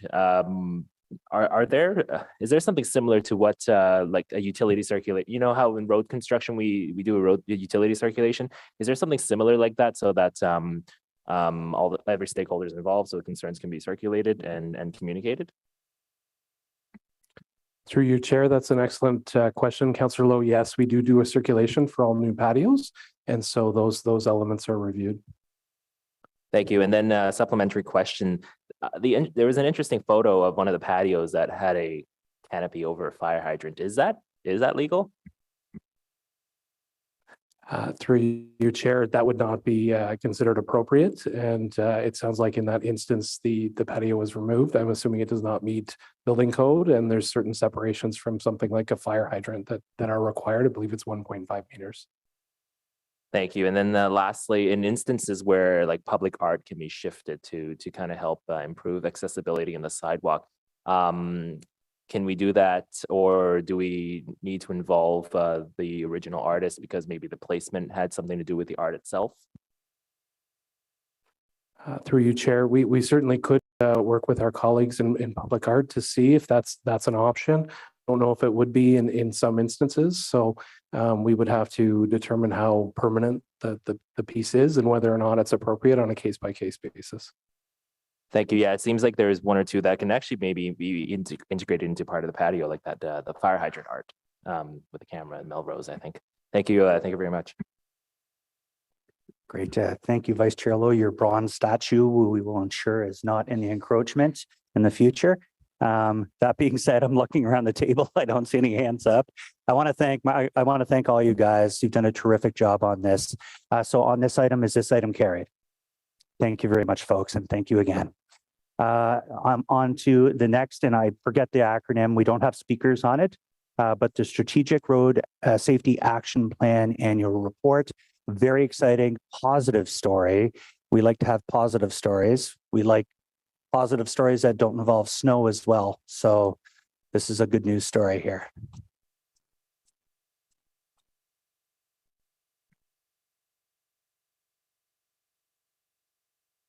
Good morning, Chair and Councillors. This morning, I have with me Kathy Karuma, who is the Program Manager for Road Safety, and Krista Tanaka, who is Manager for Safety and Mobility with Traffic Services. And today we are going to present to you our Strategic Road Safety Action Plan accomplishments for 2022 and the plan for 2023.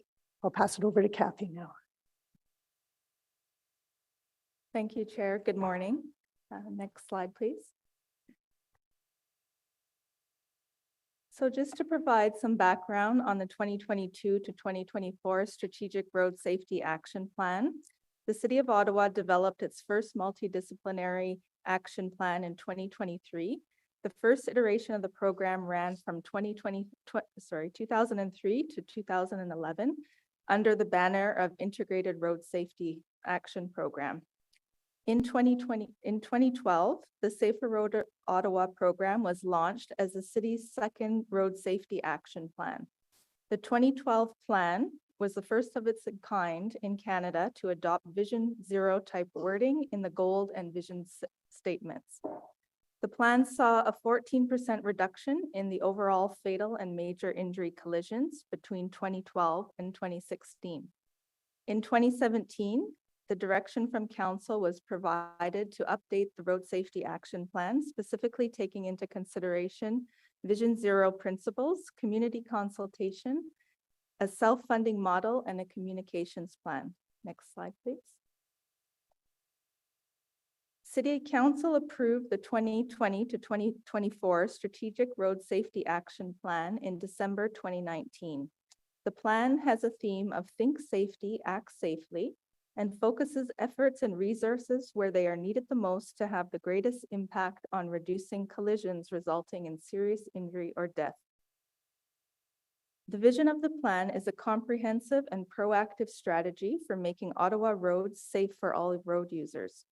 The plan works towards a goal of a reduction in the average annual rate of fatal and major injury collisions of 20% by 2024. In addition, Council further approved a longer-term goal of 0 fatalities on our streets by 2035, with a focus on the safety of the most vulnerable road users of our transportation system. Next slide, please. The plan is data-driven, has measurable outcomes, and aligns with the principles of Safe Systems Approach and Vision Zero, in which human health and life are prioritized. Road safety is a shared responsibility between roadway providers, regulators, and road users. Human error on the road should not lead to death or serious injury. Road safety requires a change in culture and is data-driven, meaning we use the data to identify and inform engineering, enforcement, and education measures. Next slide, please. The Road Safety Action Plan annual reporting structure to Transportation Committee and Council ensures that those delivering the plan are accountable and that the plan is feasible and effective based on available resources. A plan with a safe systems approach requires that engineering, enforcement, and education all work together, and that those delivering the initiatives are aware of the actions and progress of the other groups, as well as provide support as needed. To accomplish this, the continued partnership between traffic services, Ottawa Police, Fire, and Paramedic Services, and Ottawa Public Health is essential. Each year, we report back to Transportation Committee and Council on our progress from the previous year, as well as propose the plan for the current year. Due to the election year, the timing of this annual report falls later in the year, but going forward, the annual report can be expected in Q4 of any given year. Excuse me. The Road Safety Action Plan is coordinated by Traffic Services through the Safer Roads Ottawa program with an existing overall structure as shown. The steering committee includes senior leadership from Ottawa Police, Fire, and Paramedic Services, Ottawa Public Health, Traffic Services, and the Regional Supervising Coroner. The internal working group includes representatives from each of these partner agencies responsible for delivering the initiatives in the implementation plan. The stakeholder and external working group consists of representatives of local road safety partners. In Ottawa, this is a well-established group that has provided support to the program for many years. Next slide, please. A key component of the Road Safety Action Plan is the opportunity to seek input from both internal and external stakeholders. Our community partners care about road safety, are champions in the community, and support us by generously committing their time to the Road Safety Action Plan external working group. In 2022, we had in attendance the Ottawa Disability Coalition, Enviro Center, Ottawa School Transportation Authority, the Consortium du Transport Scolaire de Ottawa, Federation of Citizens Association of Ottawa, Council on Aging, the Ottawa Safety Council, and MAD. We also encourage our members to inform us of other organizations that we can bring to the table. In 2022, we held 4 meetings with this group, and 4 meetings are planned again in 2023. The internal working group consists of the various partners shown and meets frequently to track the progress of the implementation plans, engineering, enforcement, and education initiatives. 9 meetings were held in 2022, and monthly meetings are planned this year in 2023. Next slide, please. So in addition to the initiatives identified in the Road Safety Action Plan, the City of Ottawa has several other plans and programs that contribute to road safety. Many of the plans and programs shown on this slide proactively address road safety. For example, the local residential streets 30-kilometer design guideline identifies speed reduction measures that must be applied to all new local residential streets or when reconstruction reoccurs. This helps to ensure that local roads are designed for 30 kilometers per hour operating speeds. Next slide, please. In terms of the Road Safety Action Plan funding, in 2021, Council approved the Automated Speed Enforcement and School Bus Camera Pilot Project Report. As indicated in the report, all net automated enforcement revenue is allocated to the Road Safety Reserve Fund. The funding is then used towards the implementation of the initiatives in the annual Road Safety Action Plan implementation plan. This year, in 2023, the program budget is $6.35 million. Next slide, please. So this table shows the breakdown of the 2023 Road Safety Action Plan funding by emphasis areas. The plan focuses on 4 main emphasis areas, which are vulnerable road users, including cyclists, pedestrians, and motorcyclists, intersections, rural areas, and high-risk drivers, which includes aggressive, distracted, and impaired drivers. The plan also includes an overarching countermeasure referred to as road safety culture.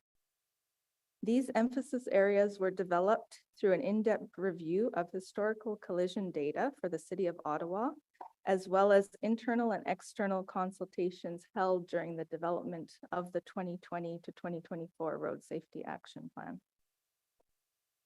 The plan focuses on investing resources and funding to implement engineering, enforcement, and education countermeasures that are shown to reduce fatal and major injury collisions on Ottawa roads. It should be noted that the emphasis areas summarized are not mutually exclusive and sometimes overlap. For example, funding in the vulnerable road users area to implement a protected intersection also provides overall safety benefits in the intersection emphasis area. Next slide, please. Collision data is extremely important to measure the plan's effectiveness and to ensure that the plan is data-driven, which is a key component of the Safe Systems approach. Traffic Services receives collision data that occurs within the City of Ottawa from the MTO on a continual basis. The data is validated through the city's Collision Data Management System software program to ensure that there are no errors or missing information. Errors are addressed by staff, and often there is follow-up with reporting policing agencies to gather more information. Historically, Traffic Services has waited until all the collision data for a given year has been reviewed and validated, and prior to releasing it via a memo to council and posting it on Open Data Ottawa. This process would often result in delays in releasing the annual data set. Therefore, moving forward, Traffic Services will post collision data to the public utilizing open data shortly after it's received and validated. This will ensure that collision is available to the public in a much more timely manner. Next slide, please. So to ensure the Road Safety Action Plan's effectiveness, it's important to monitor collision trends over 5-year periods. This is due to the year-over-year fluctuation in collision data. So 2013 to 2017 represents the baseline period in which subsequent years are compared to. This table presents a summary of the 3 key performance indicators comparing the baseline to the most recent data available, which is the 2017 to 2021 timeframe. The factors include total number of fatal and major injury collisions, 5-year average fatal and major injury collision rate, and the average number of fatalities. A collision is considered to be major injury if the person involved sustained an injury that was severe enough for the person to be transported and admitted to hospital as a result of the collision. So these 3 indicators help us to monitor the overall performance of the plan, which focuses on reducing fatal and major injury collisions. There are on average approximately 13,000 collisions in the city per year. However, the focus of the Road Safety Action Plan is to reduce and eliminate the fatal and major injury collisions as referred to in this table. These are the types of collisions that represent the greatest cost to Ottawa residents in terms of pain, suffering, health, and financial impacts. From the data in the chart, all the key indicators are trending downward. However, we must note that the data that due to the impacts of the pandemic, there have been fewer trips by residents given the various restrictions that have been in place, as well as a significant corresponding decrease in reported collisions. Next slide, please. So now I will discuss each of the emphasis areas in more detail, providing an overview of the collision statistics and a few highlights of the measures completed in 2022 and those proposed in 2023. A full listing of the implementation measures can be found in the supplemental documents provided with the staff report. Starting with vulnerable road users, pedestrians, cyclists, and motorcyclists are the most vulnerable road users of our roads. Out of 673 fatal and major injury collisions between 2017 and 2021, 25% involved pedestrians, 14% involved motorcyclists, 10% involved cyclists, and less than 1% involved an e-bike rider. Next slide, please. So each year, countermeasures are identified in the area of engineering, enforcement, and education to help reduce fatal and major injury collisions in each of the emphasis areas. As part of the 2022 Road Safety Action Plan implementation plan, accomplishments include high visibility ladder markings implemented at 12 locations, Be Safe, Be Seen gear, which includes lights and reflective products for cyclists and pedestrians distributed to all Ottawa fire stations, and proposed in the 2023 implementation plan, continuing to implement high visibility ladder markings, as well as proactively implementing leading pedestrian intervals and no right turns on red. Next slide, please. In the area of cyclists, 2022 accomplishments include detailed designs completed for 3 of the high volume cycling vehicle interaction locations, and detailed design initiated for 1 additional high volume location. Proposed in the 2023 plan is to allocate partial funding to implement cycling enhancements at up to 3 of the high volume cycling vehicle interaction locations. Next slide, please. In the area of motorcyclists, in 2022, continued work with the Motorcycle Safety Working Group, as well as training provided to 145 riders through a subsidized training program. Proposed in 2023 is to implement measures identified in the motorcycle safety strategy, which is currently underway, and to continue to deliver motorcycle safety training courses. Next slide, please. Moving on to the second emphasis area, which is intersections. More than half of all fatal and major injury collisions in Ottawa each year happen at intersections. Out of the 673 fatal and major injury collisions, 57% occurred at or related to intersections. Next slide, please. The 2022 accomplishments include construction at 1 at-grade rail crossing to improve conditions for vulnerable road users.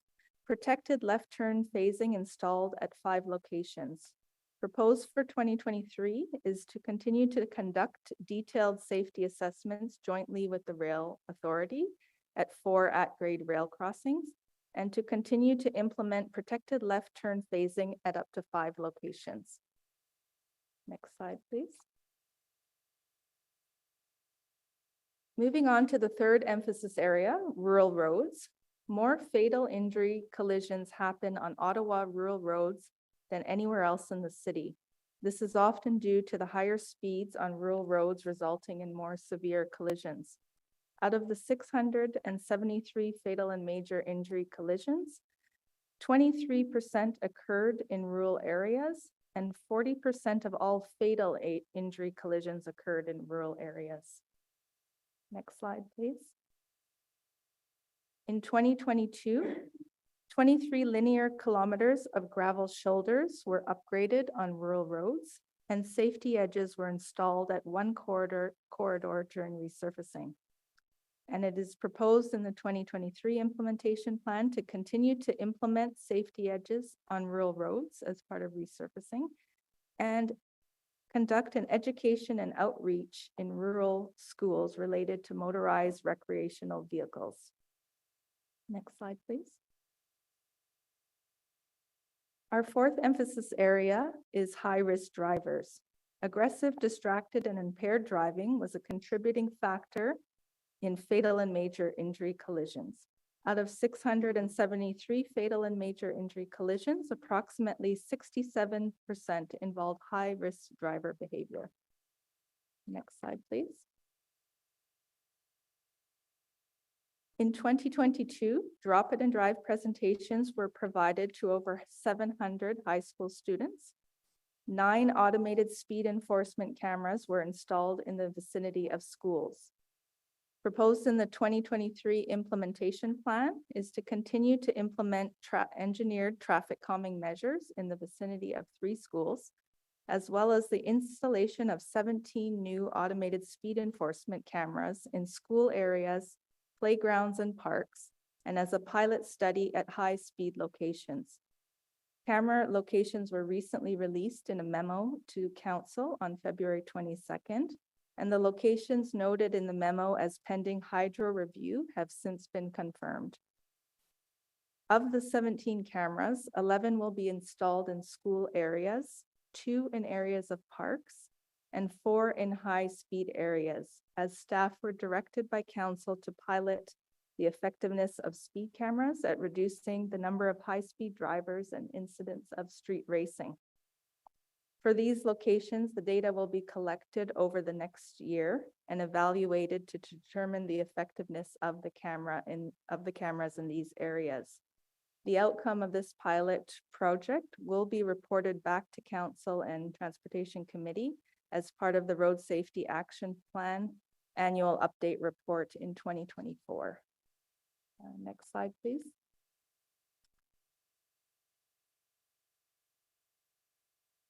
Finally, beyond the 4 emphasis areas I just mentioned, we have an overarching emphasis area referred to as road safety culture. The 3 main areas we're focusing in road safety culture are the Road Safety Action Plan communication strategy, road safety training, and road safety audits. In 2022, the delivery of the 2022 communications plan was completed. It involved targeted campaigns aimed at education and changing the behavior of road users. 77 staff attended the road safety training sessions. This training is provided to all staff who make decisions about the roadway, and it highlights key safety considerations for each of the emphasis areas. In addition, road safety audits were conducted on 10 city-led roadway design projects, and road safety audits help to evaluate potential safety risks to the various road users and identify potential mitigation measures in terms of updating designs prior to construction. In 2023, similarly, we will continue with these 3 areas under road safety culture. Next slide, please. To conclude, the Road Safety Action Plan focuses on reducing fatal and major collisions by implementing engineering, enforcement, and educational countermeasures in each of the emphasis areas. These countermeasures are selected using a data-driven approach, which helps to focuses resource and funding where they are needed the most. Embracing a change in road safety culture requires that internal and external partners continue to work together to reduce fatalities and major injuries on Ottawa roadways. Thank you, Chair. Great. Thank you very much. I want to thank you, and just a reminder to everyone that blows by a ASC or automated speed enforcement. It's not a cash grab. You're making our streets safer. I know that Councillor Johnson has a specific, this is very close to her heart when it comes to this. So questions about RSAP, please go ahead. Thank you, Mr. Chair. So I do have several questions, so I'll only start with a few and let other people jump in and see where we go. But I think I'd like to start off just with the opportunity as a new councillor to understand better how the planning department and the traffic department work together on goals like road safety.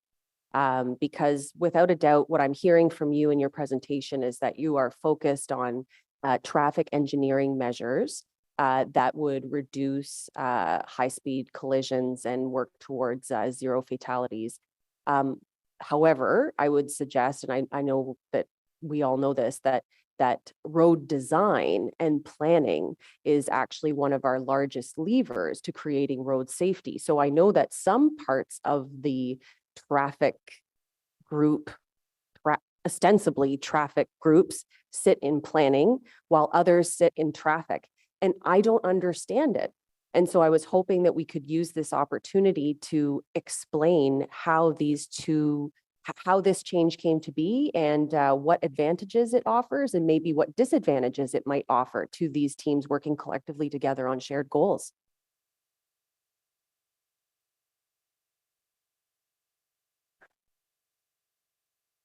Thank you, Councillor, through you, Chair. I can confirm that we do work very closely together. At one point, the two groups were together, and through various reorgs over the years, that we've landed up in different departments. However, we work very closely together on many projects, and I'll let Vivi expand on that as well. Yes, through you, Mr. Chair, we're very closely linked with traffic services, transportation planning, even from the planning studies, from EAs all the way through to traffic calming, which is getting closer to the kind of the operational side. And also our review of development applications from the transportation perspective.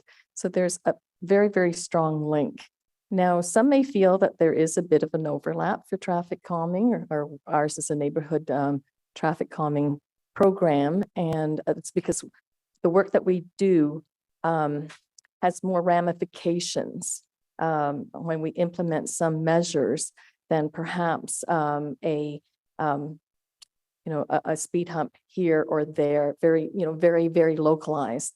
Whereas if we make changes, it could push traffic onto other roads, and we don't want that to happen. So there's a little bit more, it's more complicated, our files, whereas for the temporary traffic calming, the measures are easier to implement. And we really want to make sure that those things go through very, very quickly, because that's they don't need to be held up by pushing them into our program. And so as you've made these organizational changes, have there been advantages or disadvantages to having these two different departments work on the same role? Can you comment whether there's strengths or weaknesses in the organization when it comes to working together on goals like road safety? Yeah, I think it's great because we bring the planning aspect, and we are meeting with our colleagues who bring the operational aspect, which is great to have those two linked together in the files that we work on. I believe in that. I believe in collaboration. If it's just for information, but at least it's there, and we're sharing this work. This decision was made, I think, about 15 years ago when the organization changed. Transportation planning, as you know, or you may not know, but in 2016, we got moved from the planning over to transportation services. So we span both in our name, transportation planning. So we span both. Thank you for that. I do find as a new counselor, it can be sort of challenging to understand how the two work together, and I'll look forward to understanding more. Certainly not to say that I haven't had very positive experiences working with your teams, but I know, for example, we will have some opportunities in College Ward to think through how more permanent traffic calming can be maybe leveraged a bit more quickly, and I'm looking forward to that opportunity. I would like to further the question, we've got, and again, maybe this is one of the places where maybe it doesn't span, but in my head it does. I see that there were 10 road safety audits completed and for across the city-led transportation projects. I just wonder how many transportation projects were there, or how do you determine when a road safety audit is appropriate or inappropriate? And how, because I know that tool is also really essential. So how do we know that we're doing as many as we need to? Please do let me know. Thank you for the question through you, Chair. Yes, through the Road Safety Action Plan, we actually developed a road safety audit procedure for all the project managers throughout the city working on transportation related projects. And that procedure details specifically when a road safety audit is required, recommended, or optional for a transportation related project. And it's based on a number of factors, including the type of roadway, the overall cost of the project, the type of project. So there's a very specified procedure that we use to identify when a road safety audit is required. And once it is deemed required, the project team is required to hire an independent consultant to review the design from a road safety perspective, which is a broader perspective. And consultants and engineers always use the guidance that's available to do the roadway designs, but the road safety audit is different in the sense that it looks at safety cumulatively in terms of all the design decisions that are taken throughout the design stages. So that audit would identify at that time any potential road safety issues, and the design team has the opportunity to resolve those issues before anything is ever constructed. So that's the advantage of proactively conducting road safety audits. So just one more question on this, Chair, and then I'll move along or let other people jump in. So when it comes to the road safety audits, when you're describing, what did you say? You said safety across many, you said safety across many what? Sorry? Sorry, it looks at the design from a safety perspective. Right. So I just wonder, within this procedure, and pardon me that I haven't seen it, but I am very curious about it. I just would want to make sure that it's triggered at all instances, that we would understand it to be triggered, or that residents might understand, I guess is the more appropriate one. So I think it might look at some of the big priorities or the big principles of the road safety design plan, right? So you're talking about human life being prioritized, and that human error should not relate to, or should not lead to death.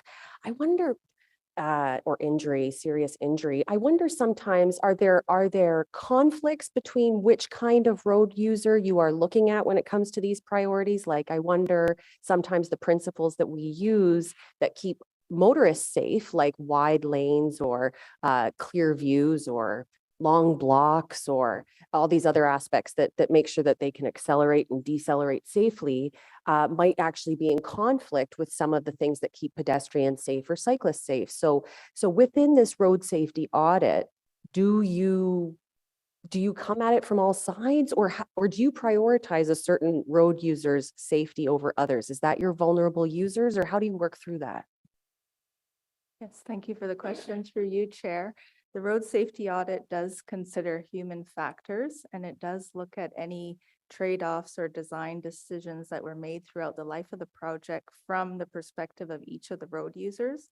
It then assesses the potential risk associated with those elements of the design, so that when there are instances where trade-offs are made, they're assessed based on risk and and to who the risks are addressed to. So if there are risks to vulnerable road users, that would be identified in the road safety audit. Thank you. That sounds good. Councillor DeRose. Thank you, Mr. Chair. I am really happy to see this presentation, and I know that I'm not surprised to see the percentage of fatality on our rural road, and I know it's very important. Not only rural road, every road. If we can prevent them, and if we can avoid them, that will be amazing. Not only in rural area, but across the city. I'm very in support of the road safety plan. I also have a comment. I want to also thank staff for working and see that they include the intersection of Victoria and Cartwright. Mr. Chair, this is a very dangerous intersection, and back before amalgamation, I don't know what they were thinking or what water they were drinking. The intersection built, they're totally unsafe. And with the way that our resident drive these days, I know it's becoming very dangerous. So I'm happy to see that, because my community has been really working hard. I also want to just a clarification or some maybe some more explanation what they mean by on page 18, the education for recreational motor vehicle, like in schools and things. Can someone maybe collaborate a little bit more on that? Thank you for the question through you, Chair. That educational countermeasures refers to increasing the awareness in rural schools related to motorized recreational vehicles. So our intention is to go to schools and improve on the communications about the safety of using those types of vehicles. We have seen reported instances of serious collisions involving younger age residents using motorized recreational vehicles. So we would like to improve on our education and messaging in that area. Thank you. But when you mean recreational vehicle, like what you're trying, that's included?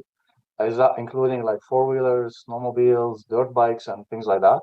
Yes, exactly. All the ATV vehicles, snowmobiles. Can I also, if you don't mind, through you, Mr. Chair, is not a direction, just a suggestion. Can you please reach out to my office? If you want to implement, I can give you lots of good feedback and what you can add to this program, from also respecting the property owner, the people that they live around the schools and things like that. That will be very important, and it goes a long way. Yes, thank you. And finally, Mr. Chair, I don't probably agree with you on I think it's the automated speed enforcement in small communities and things. I think probably people will call it cash grab, if you like it or you don't, but probably we don't agree to, we'll let disagree on that one, agree to disagree, but I will see what we go with that one. But thank you very much, Mr. Chair. Great. Thank you, Councillor DeRose. You're a very safe snowmobiler, by the way. You may have almost killed our former mayor, but aside from that, we'll make sure that the education effort is out there. Councillor Bradley. Thank you, Chair, and thank you, staff, for the presentation. I think that Councillor DeRose's comments are a good segue into my question around automated speed enforcement. I'm fortunate enough to have a location on Hunt Club Road, which has been a huge raceway and a concern for residents for a long time in my community. My question is the focus, I guess, in the media seems to be around how many tickets are issued at each camera. And I think that plays into the narrative that it's a cash grab. And I'd like to see that narrative change to, how effective are those cameras at reducing the speed of the roadway? And so to that end, I'm wondering how quickly, I know that there'll be a report after a year on the effectiveness, but how quickly can we have access to the data and how it's been effective in reducing the speed? And maybe we can communicate that out better to residents. And has there been any consideration given to reporting earlier on the effectiveness of reducing speed as opposed to the number of tickets issued by each camera? Thank you for the question through you, Chair. We will be collecting data on a monthly basis for all of those 4 pilot sites that were identified for 2023 implementation. We are also working on currently on open data, we put out information related to charge volumes at each of the sites, and we are working on a new data sheet that will be putting out on a regular basis, more in terms of speeds from when the original camera is put in, and our 3 key indicators related to compliance with the speed limit, reduction in operating speed, as well as reduction in the percentage of high-end speeders. So our plan is to do that hopefully soon, get that information out on open data as well. That's great, because I think that's the story we need to focus on as a city, is that, you know, our ultimate goal is compliance. We want to see safer roads. And this is one low-cost tool that we can use to have that. And I think it will have an impact on roads like Hunt Club. So if there could be consideration given to maybe developing a communication strategy around the effectiveness of those cameras in those locations and messaging that out, you know, in the interim before we do that final report, so that when residents write in who are upset about getting, you know, a ticket, we can use that information to show the value that those cameras are providing in our community and making roads safer. Great. Thank you very much, Councillor. Completely agree. Councillor Devine. Thank you, Chair.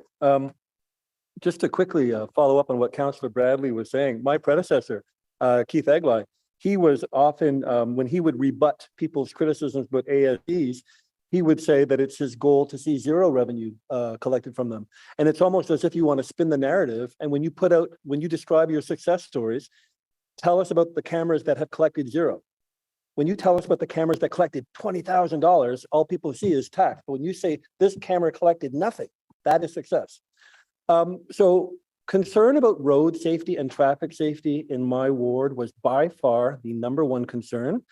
It was predominantly concerned about excessive vehicle speeding. So I'm really glad to be having this conversation. And I thank Councillor Johnson for, you know, pushing the so that we have this debate here today, not debate. This conversation.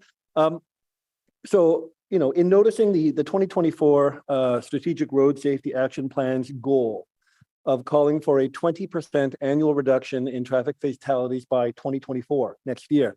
And that is in concert with the longer term Vision Zero goal, Council approved Vision Zero goal of 100% reduction in fatalities 10 years from now. That's a massive jump. It's a very, very ambitious target. But in looking at the data right there, it showed that between 2013 and 2017, and you compare that to 2017, 2021, there was a decrease of 4% in fatalities. So over 2 4-year spans, we've decreased by 40%, and yet we're projecting a 20% decrease annually by next year. So the metrics make it feel like we're not on target. So I'm certainly concerned about this. So I have a bunch of questions about this. Now, one of the objectives you listed as something that we need to achieve in order to reach this noteworthy critical goal is that we have to change culture. And I myself am guilty of using that buzzword, changing culture. It sounds really good. It is massive to overcome, massive, especially when we live in a city where when we do propose the kinds of vehicle-focused measures that must be done to address culture, it's not so much putting the onus on the pedestrian to wear a reflective vest. The onus has to be put on the driver. And as soon as we talk about these things, we are told publicly that we are engaging a war on cars. And yet in a war on cars, the victims I see, the people who are losing that war are the pedestrians, where 67% of the people who are dying are being hit by cars. So my question to you, my first question to you, and it's a big one. In your goal, because you mentioned you need to work with internal and external partners, and you said internal and external partners, and it's like you were signaling something to me. But if one of your goals is addressing changing culture, what are the biggest challenges for you in addressing culture internally and externally? Thank you for the question through you, Chair. I think you've raised some good points. Some of the challenges in terms of improving road safety culture internally is to get our messaging out there to all staff to make sure that road safety is a priority on everybody's mind. And I think through our road safety training course that's offered to staff, it's an in-depth 2-day course in which we have communications about the importance of road safety, also specific items that should be considered through the various people that are in the course. And we have a broad range of staff from our team, from transportation planning, roads, transit services. So we try to reach all areas throughout the city to make sure that the message of road safety is top of mind for everybody. In terms of our communication strategy, we are focusing on behavioral change and also focusing on our data to help us target certain demographics when we can analyze and see where certain types of collisions are or what emphasis area they're occurring in. We're making sure that our campaigns are reaching out more specifically to those areas. So those are the two things that we're sort of working on. And externally, we work closely with our partners. We're working closely with OPS on their new traffic plan. So I think in the past there's been challenges, but we're trying to move beyond those and make sure that road safety is top of mind for everybody. Thank you. And just so you know, like I live in the same kind of ward as my colleague, Councillor Johnson, where road safety design is often the greatest deterrent to road safety for us. So you were talking about the OPS as external partners. And I wanted to ask a question about that. One tool that my team has been using has been EvoWeb, which is the website where we can, pick a zone and observe what are the speeding, what are the rates of speeding on a particular street. You can zero in on a street and it'll tell you what the average speed is there, what the high speeds there are. For us, it helps us see where are the real dangerous pockets in our ward, and we relay that information back to traffic services. When I had a conversation with OPS about their best tactics for addressing traffic safety, and they agreed that automated speed enforcement cameras are likely the best approach, but that targeted police enforcement, putting a cop on a street with a radar gun, is often a good approach. They were unaware of EvoWeb data. I only spoke to 2 police officers about this, so not the entire force, but it seemed as if they were not aware that there's this tool that can show you, like, I'm 3 months into this job and I know where the traffic spots are, the high speed zones are. When I asked traffic services about whether or not there have been partnerships between traffic services and OPS, traffic services said they're kind of reluctant to use this info.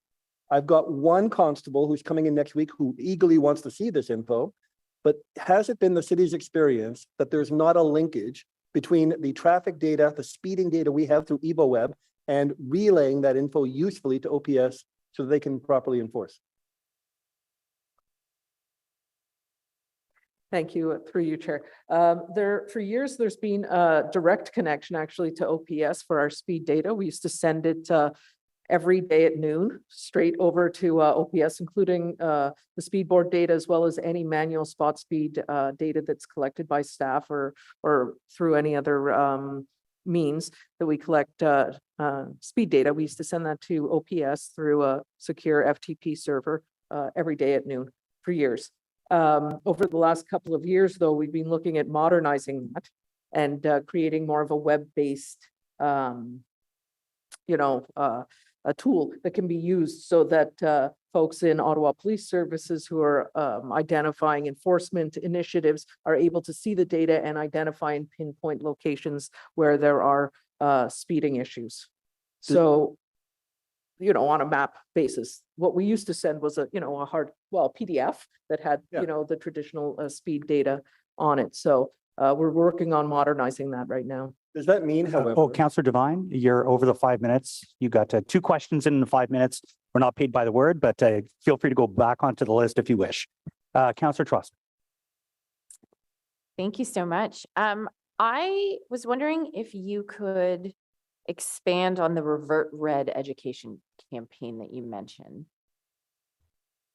Thank you for the question, Councillor Troster. Through you, Chair, I'd like to invite Stu Edison, who is our Signals program manager and who is online, to respond to that question. Thank you.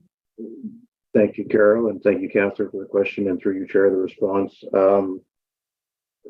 What would you like to expand on the education, Red River education campaign specifically? Well, I guess my question is, this is an issue I've been hearing about for years, certainly before I was elected. And I know it was a subject of some discussion and controversy during the last term. So I'm just wondering, is there, first of all, do you see any movement towards eliminating them or eliminating them in some situations? And then also, what steps is the city taking to ensure that in situations where revert reds exist, that those intersections are less dangerous for cyclists and pedestrians? Very good. Thank you, Councillor, and thank you, Chair. I'll answer through you. So red revert is a function of a traffic signal controller. It's actually a safety device that's in the traffic signal controller to ensure that if the loss of demand for side street movements, cyclists, pedestrians, or vehicle was to drop during the Main Street all red, we don't immediately go back to Main Street. We provide an extended all red before going back to Main Street. So that's the summation. It's a very technical answer. I appreciate that. What we've been doing is identifying locations where red revert does occur more frequently. It doesn't occur very much at all, to be frank. It only occurs in less than 2% of signal cycles from what the data shows us. But we're doing a more complex study and data acquisition of it. And there's actually a planned report back to committee in early next year is the plan at this point. We have been trying to educate cyclists on how red revert works, on adding signage to stress the need to stop at the stop line and wait for the signal to turn red before entering the intersection, which is standard practice for Highway Traffic Act requirements for any motorist or any vehicle, which a cyclist is, to wait for a green indication before entering the intersection. So we have installed signage locations across the city.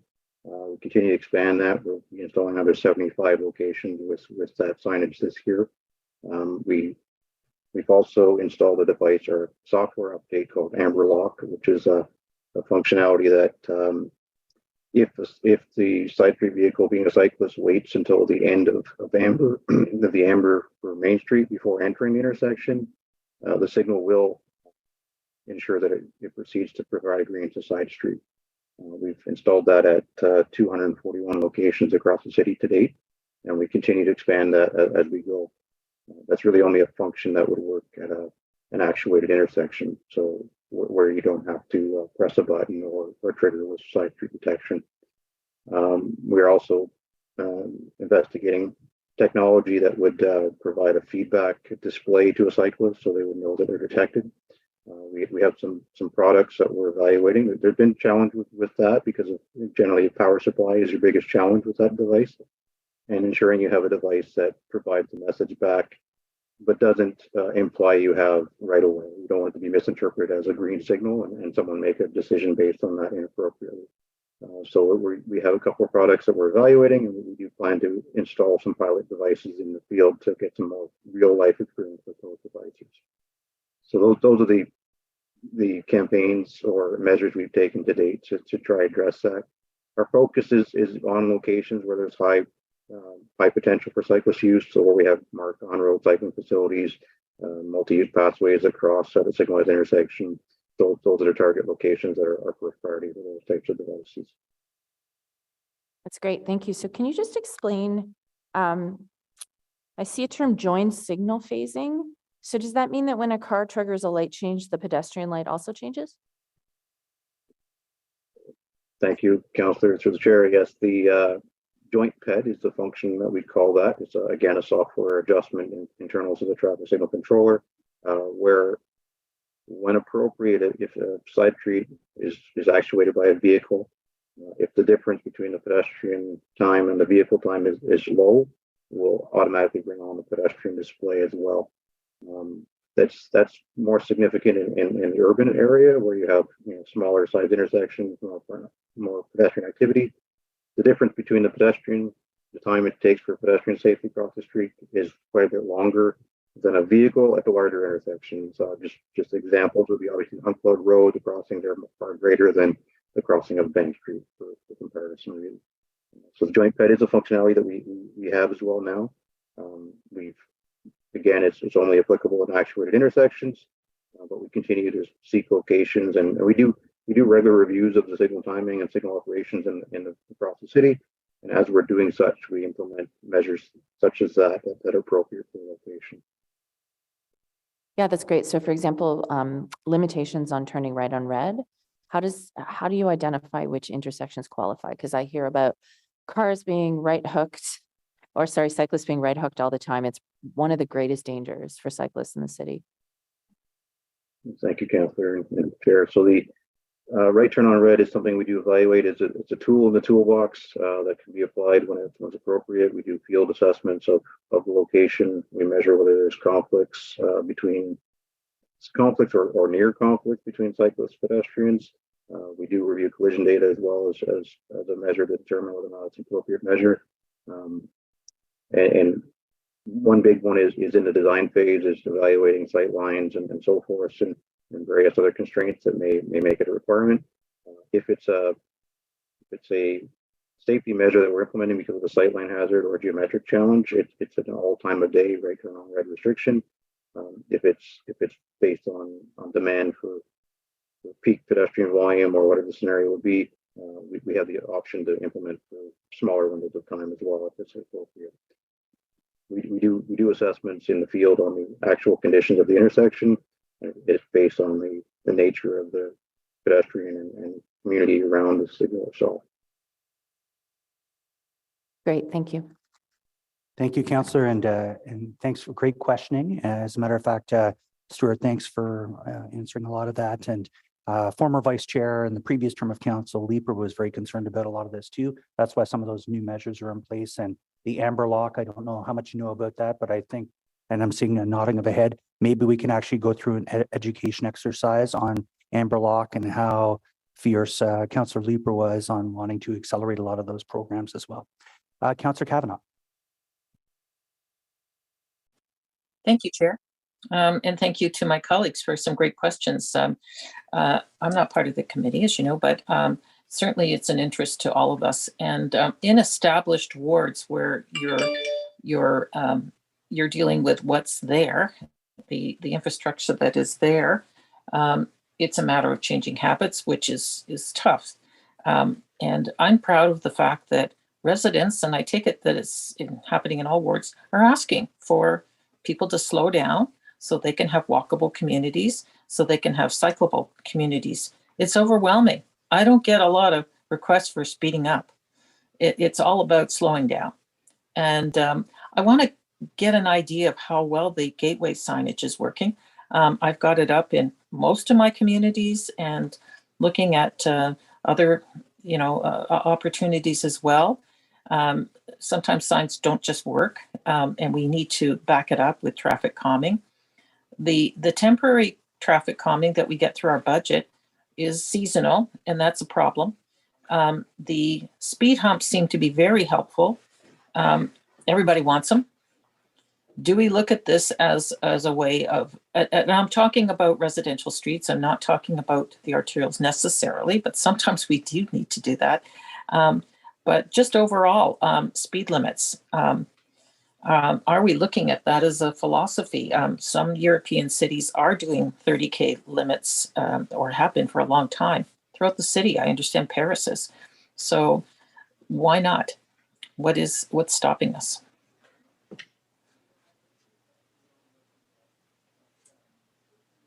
Thank you for the question through you, Chair.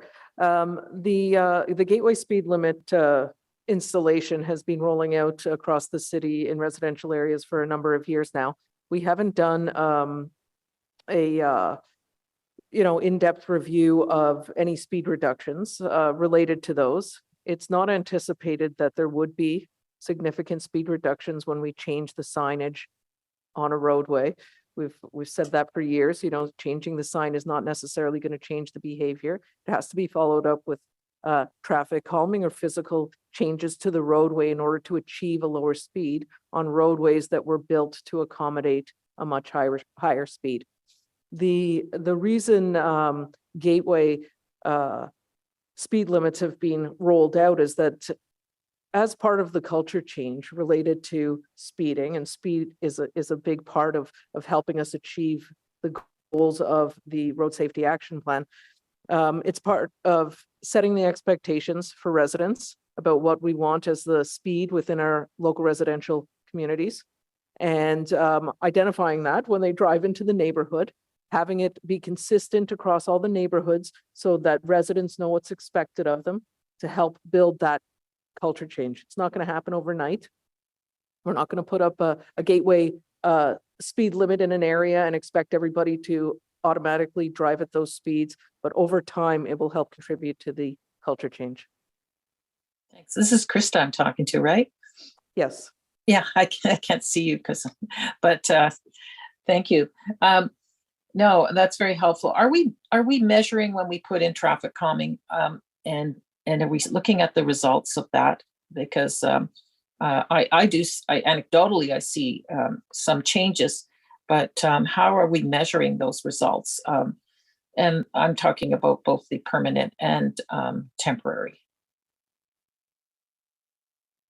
Thank you, through you, Chair. I can speak to the temporary traffic calming part of it and ask Heidi Cousineau to join me up here to speak to the permanent part of it. But for the temporary traffic calming program, we were at the initial stages when it first rolled out, measuring the speeds before and after at all of the sites as we implemented them, and then continue to monitor them afterwards. The number of locations has increased significantly since then, and it's no longer feasible to review and continue to monitor every site on an annual basis going forward. You know, with over 800, speed board locations, it's challenging. So we have modified the way in which we're making recommendations for temporary traffic calming as well. We're starting to collect data at all new sites going forward before implementation, and then monitoring it afterwards as well, starting this year. So at least for new sites, we'll be verifying any speed reductions associated with the temporary traffic calming measures. I appreciate that. Would that be available on open data, whatever you have available? And I understand you can't keep up with everything. Sorry, through you, Chair, I missed that question. Is the data that you're in terms of following through on certain streets or whatever, is it available on open data? We do put our speed data on open data, yes. Okay, so that you can see if there's been a traffic calming measure the following year, you can see if there's a reduction or whatever. Correct, and we can share that with the councillors as well for their individual sites. Yeah, well, thank you. It was mentioned about working with OPS, and it's kind of sad when I call that the last resort, because it's we're trying to catch them, and it's a sad sign if we have to go that direction. Yet we always have to pull that because and police can't be everywhere. So I'm hoping that we're looking at, if we have to have police come to a certain location, that we're doing something. But sometimes it's just bad behavior, such as rolling through stop signs. That I'm hearing this a lot near schools, and I don't know what we can do about that in terms of traffic calming, but that seems to be a problem as well. Is there any suggestions on that kind of behavior beyond education?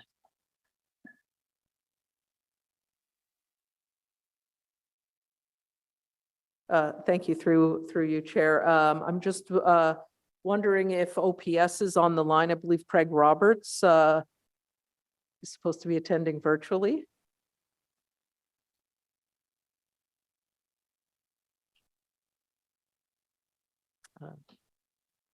No, not hearing him. Councillor Kavanaugh, maybe seeing that we don't have OPS online and this is an OPS specific issue, we'll get them to circle back around with you. Are they online? No. Yeah, well, there are, raised crosswalks is one. I was hoping to come up. As a practice, I work very closely with my community constable, and it's always a double-edged sword because, you're going to ticket a lot of your local residents, even though we can't direct OPS. They certainly will come out and do those blitzes on occasion. And when you get hit in the pocketbook, it hurts. But we'll make sure somebody from OPS circles back around with you on that one, seeing that they're not online right now. I appreciate it. I appreciate the work that staff is doing. Thank you, Heidi, Krista, whole team, Vivi. We're working towards getting there, and I hope that we'll consider more speed reductions in communities particularly. Thank you. Great. Thank you, Councillor. Vice Chair Lowe. Thank you, Chair. When it comes to all the temporary traffic calming that we put perennially, have there been any considerations to kind of automatically trigger some sort of review to make some of those measures permanent? Let's say a street has had this stuff put up for 10 years in a row. I don't know how long the program's been around, actually.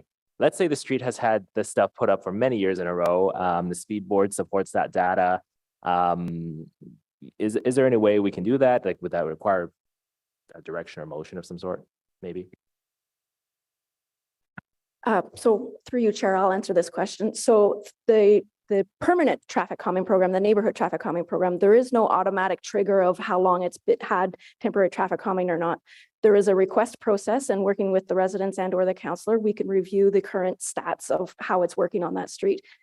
Each ward councillor views temporary traffic calming different and their intentions for it. But every time we could review this, if it would qualify for the neighborhood traffic calming, meeting the thresholds for that program and be considered for a future study. Okay. Okay, cool. No, thanks very much. And are there any focus on major and minor collector roads when it comes to some of the road safety action plan stuff? I wrote this question down a long time ago, but many minutes ago. But are there any focuses on minor collectors that that might not necessarily be a bus route, but is known for dangerous driving or people driving a little too fast, mixed with pedestrians and cyclists and all that? Thank you for the question through you, Chair. So all the measures in the road safety action plan are data driven. So we use collision data and analysis to inform us of locations where there are high collision locations with severe injuries, as well as high risk locations. So we don't necessarily differentiate between roadway type. We're looking at network wide to identify the locations where improvements are the most critical. Okay, and thanks very much. Last question. Sometimes the best way to communicate data like number of collisions, number of fatalities we've had on the road is to actually show our residents those numbers. I've seen, I think from my childhood, I remember a sign outside one of the tunnels in Hong Kong that says, you know, traffic fatalities, this number this year, and then it says like towards less or towards zero or something. This was a 90, so I don't think Vision Zero is a thing yet. Do you see any value in implementing something like that, maybe in one location or two locations that across the city? Yes, thank you for the question through you, Chair. We are posting all our data on open data, so it is accessible to the public, but I think it's a great idea to have sort of a dashboard where we are focusing on presenting our current statistics in an easy, accessible way. Okay, I'm not advocating for more like signage clutter, but I think some sort of variable display that digitally shows that number, like on the side of Hunt Club near Woodruff. I think it's an example, but might be of some value. So thanks very much. Thank you, Vice Chair. Councillor Johnson. Thank you so much. So again, I'm going to come back to the College Ward experience because as Councillor Devine says, traffic and road safety is the number one complaint that we hear from our residents. People are worried. And with Bill 23, we're going to see more intensification, certainly with our new zoning bylaw and our official plan, we're encouraging greater intensification. And so change is coming. And to have, to expect that road safety will be, I appreciate the idea that we're trying to behavior change through education. And I know, you know, you can look at smoking, for example, as one of the ways that we've really created a culture change when it comes to bad behavior. But we also taxed cigarettes, bananas, right? And that really helped people to, and I say this as an ex-smoker myself on any given day, that, you know, the prices now really do help us to change our behavior. So I really am a strong believer that if the city of Ottawa wants to create better road safety, we can address behavior, but road design signals to people that they must slow down. And this is not a war against cars. This is actually a deep advocacy for increased meaningful choices in our outer urban wards that have been designed for cars. I want to be able to make healthier choices or different choices to do my shopping. I want to exemplify like a healthy lifestyle for my children instead of packing them in the car all the time. Also, it's a pain in the butt to pack your kids in the car all the time if you just need to do a tiny little errand. So there's a lot of different ways that this impacts the quality of life in our outer urban wards. So again, I come to road design and our investments in road design as a way for us to be able to drive behavior versus asking people to accept what we're positioning as a really good argument. So all this to say, I'm really interested in how we invest in retrofitting our outer urban wards through real permanent solutions, through planning and through retrofitting programs. And I know that I have spoken with all of you individually to say that I come at this in a place of complete support and championing the work that you do, not criticizing, but I really am trying to get at this gap that I'm feeling in our outer urban wards. We don't have the infrastructure renewal that will trigger that kind of investment. We don't have the road resurfacing in our local neighborhoods because right now there is a policy that we only resurface arterial roads. So our local and collector roads are crumbling and we can't get the investments that we need for road safety. In Nepean, we did not invest in streetlights or sidewalks as part of this pay-as-you-go program. And for that reason, I think Gloucester has some similar experiences. We've inherited a very uneven, safe mobility experience through amalgamation. So I really am working very diligently to bring this to light. I want to help.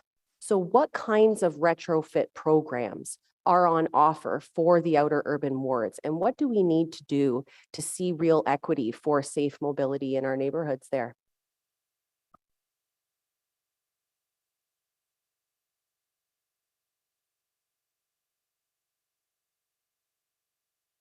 Sure. Thank you. Thank you, Chair, and thank you for the questions and the great points you've raised. I think I can speak to our 2023 implementation plan and the funding that has been allocated to that plan. We're proposing to use that funding in a way that supports the data-driven approach of the Road Safety Action Plan. So I can say that through the funding we are receiving, we're making sure that we're targeting those intersections or behaviors in the sense where we can have the best opportunity to reduce the fatal and major injury collisions. To your earlier points, I guess I can speak sort of to our colleagues in transportation planning, going back to the slide where I presented all the other city programs that do influence road safety. Transportation planning has a number of important policies and programs in place that help, as you said, in the road design piece of the program. So in terms of, for example, the protected intersection guidelines, which help to consider all the users of an intersection. It moves away from the traditional approach of vehicle-orientated design, not considering cyclists and pedestrians. So I don't know if our transportation planning partners wanted to add to that, but. Yes, and of course, it's all driven through our policies like complete streets.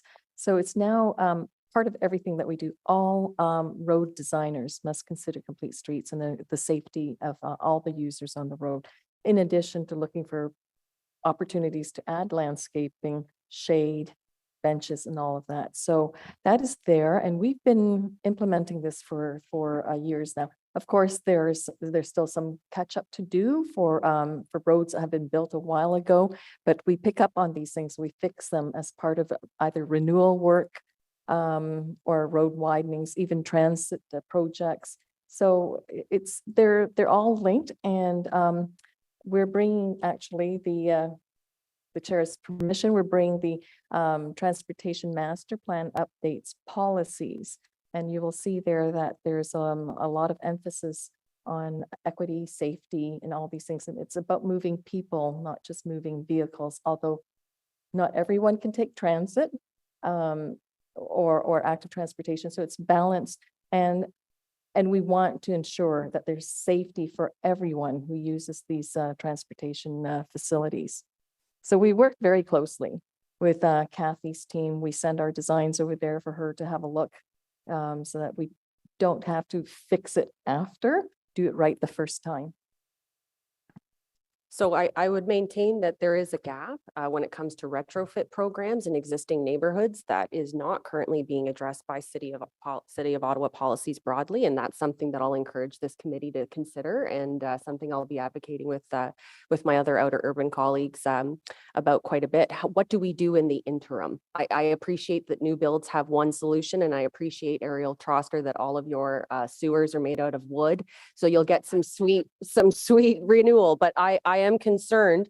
I use my own, and I'm sure I'm going to get cut off, but I'll use my own intersection at Ix and Ix in College Ward. It's a beautiful intersection to look at in the snow because it's great. It's sweeping. It's like very stunning. We've got great trees, a lot to enjoy.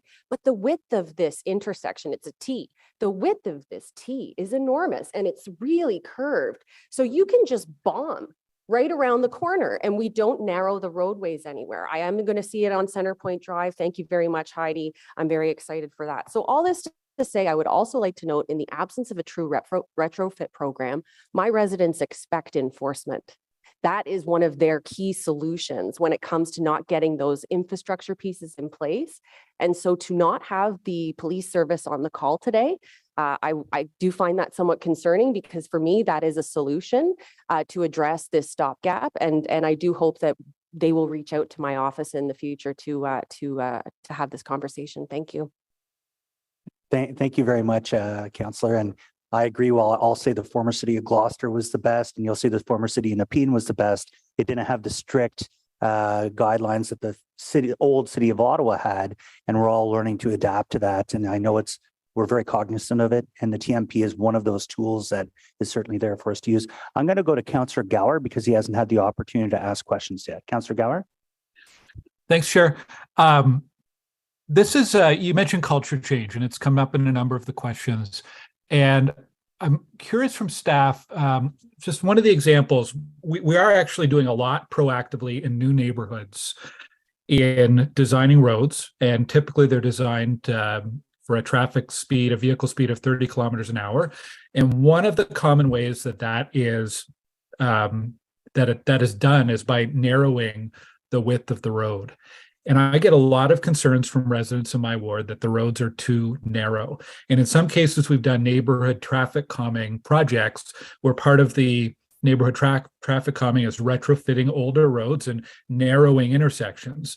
And there's a lot of pushback we get from residents around this, and a lot of confusion about why the city would be doing this. There's concern about the ability for fire trucks or garbage trucks to go through. There's concern about head-on collisions.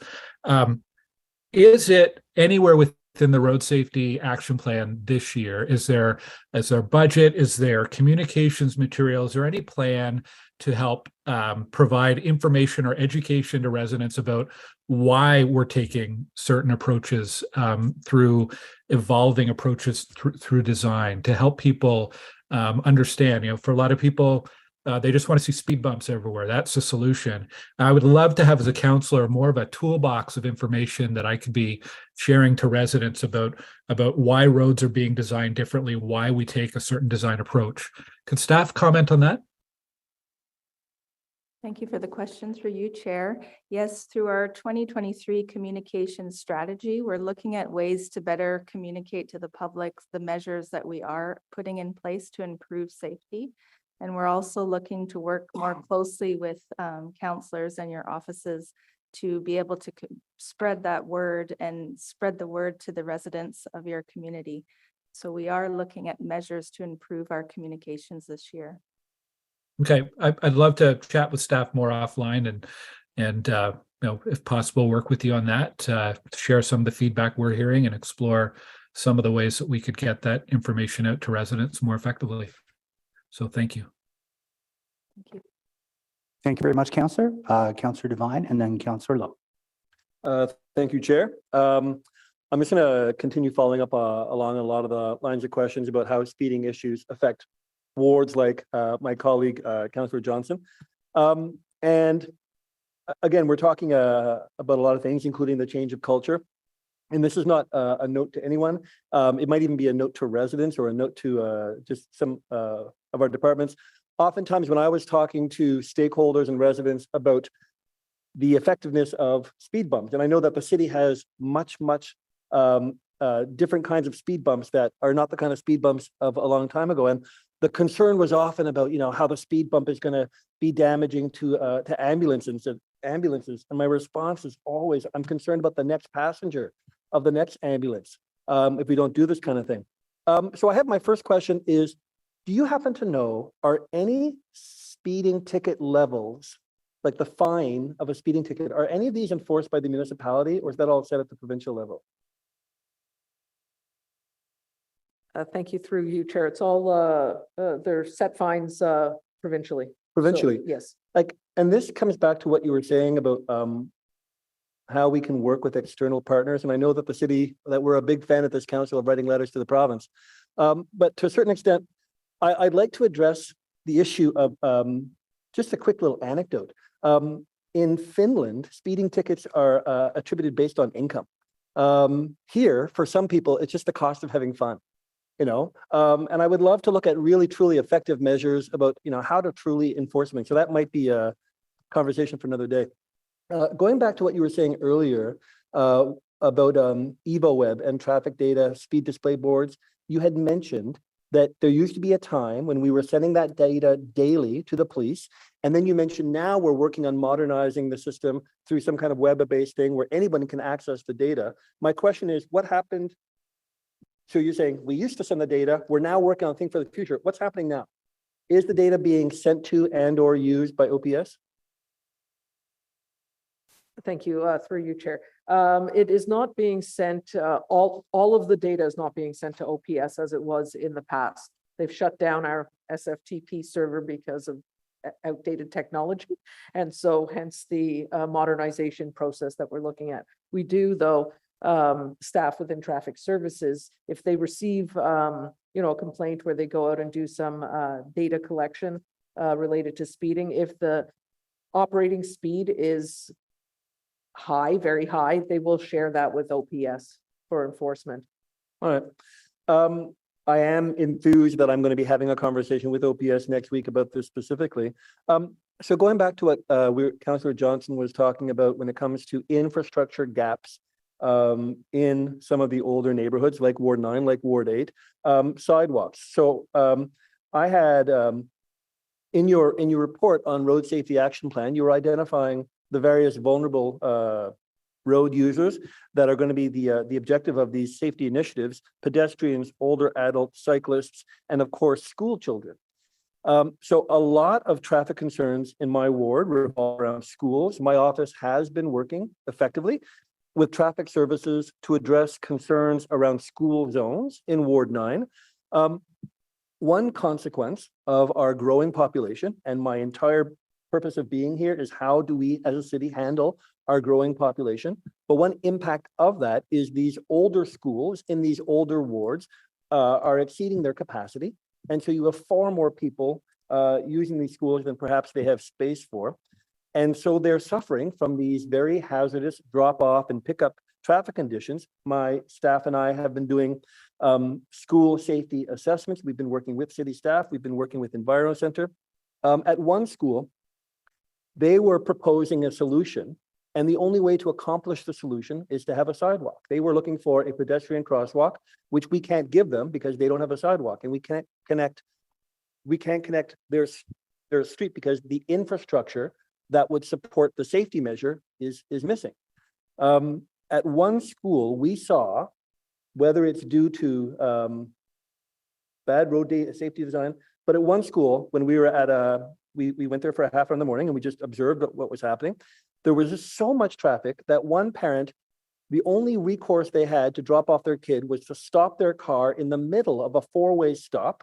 They didn't have any space to pull over. They stopped in the middle of a stop, let the kid out. Like, that's one heck of a kiss and go.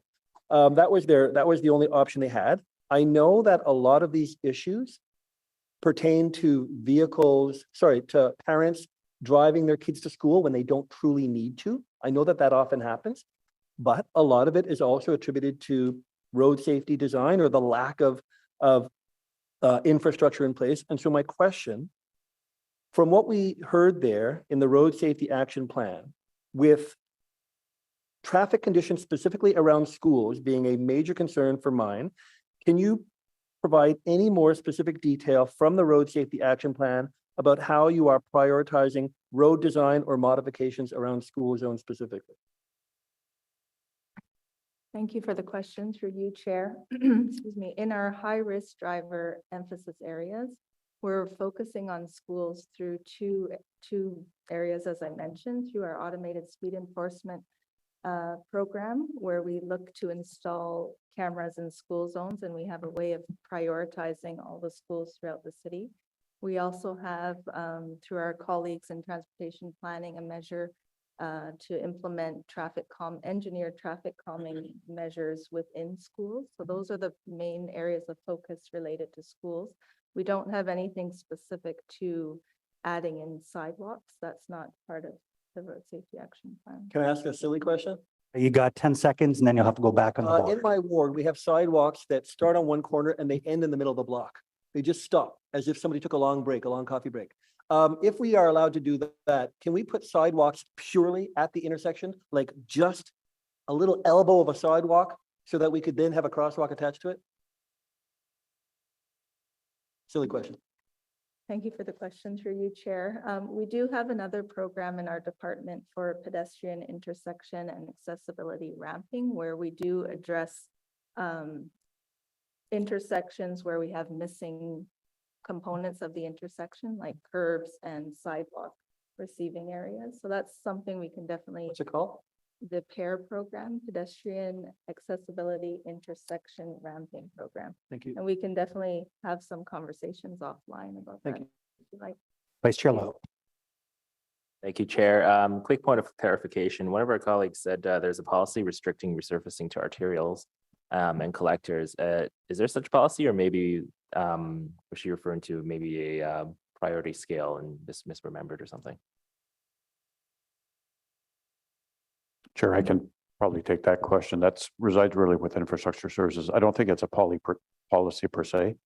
I think when they brought forward the asset management plan during the last term of council, what they indicated was that the funding that was available allowed basically for the prioritization of arterials, major collectors, because those are the ones that present the higher risk. As we start to close the funding gap, then there's going to be the possibility to allocate more funding towards local streets. So I would say it's not necessarily a policy. It's not a policy. It's more basically a function of the availability of funds. Okay, thanks very much. Councillor Kavanaugh. Thank you. This is something I've been meaning to ask for a while. In Quebec, I've seen it in several towns.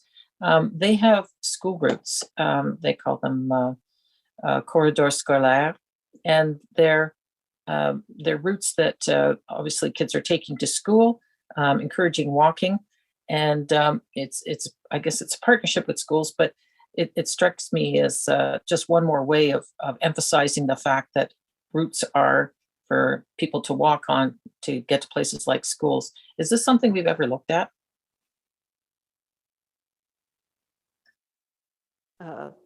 Thank you for the question through you, Chair. It's not something that we've specifically looked at in terms of designating routes for the preferred route for children to walk to school.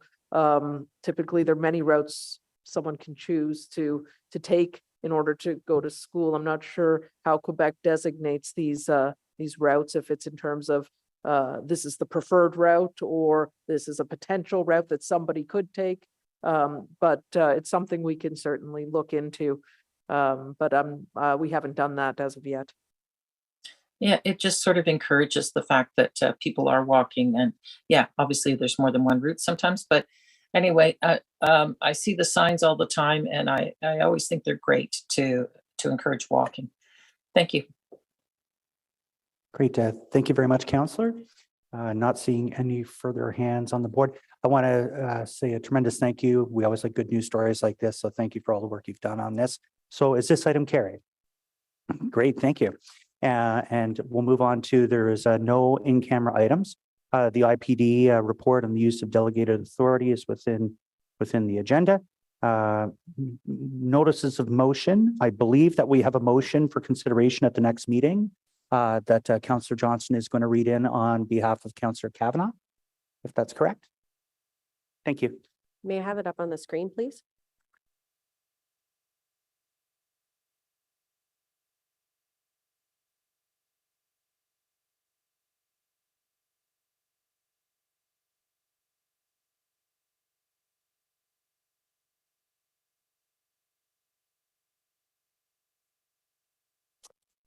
Whereas Woodruff Avenue between Richmond Road and Carling Avenue has two public schools in its immediate vicinity with Woodruff Avenue Public School facing Woodruff Avenue. And whereas many students to both Woodruff Avenue Public School and Our Lady of Fatima walk to school and must cross over Woodruff Avenue. And whereas Woodruff Avenue will soon be receiving an automated speed camera to ticket vehicles going over the speed limit, and whereas the school hour speed limit on this stretch of road was 40 kilometers per hour during school hours, but then went back to 50 kilometers per hour when school was not in session, and these flashing school hour speed limit signs will be removed. And whereas Woodruff Park is also a community destination for residents in Wood Park and Woodruff North communities who must also cross Woodruff Avenue to get there. And whereas the speed limit on Woodruff Avenue from the SJAM Parkway to Richmond Road is 30 kilometers an hour, along with the speed limits in the adjacent Carlingwood community west of Woodruff and the Wood Park community east of Woodruff and both sides of the Woodruff North community. Therefore, be it resolved that Transportation Committee recommend Council approve that the speed limit on Woodruff Avenue between Richmond Road and Carling Avenue be reduced to 40 kilometers per hour permanently to put the community safety ahead of motor vehicles. Thank you. Thank you very much, Councillor. So that will be on our next regular agenda meeting. We don't have any inquiries. Other business, I'll just remind everybody at 4 o'clock today, the president's in town, so the roads are all going to get locked down, so hurry on home. And so on that, we have adjournment, and the next meeting will take place, our special meeting to consider the TMP on April 17th, 2023, with the next following regular meeting on April 27th, 2023. And I also want to give I hate naming people, I'll forget people, but thanks you to Chris and Caitlin for making this meeting run smoothly, and all the staff here today. Meeting adjourned. Thank you.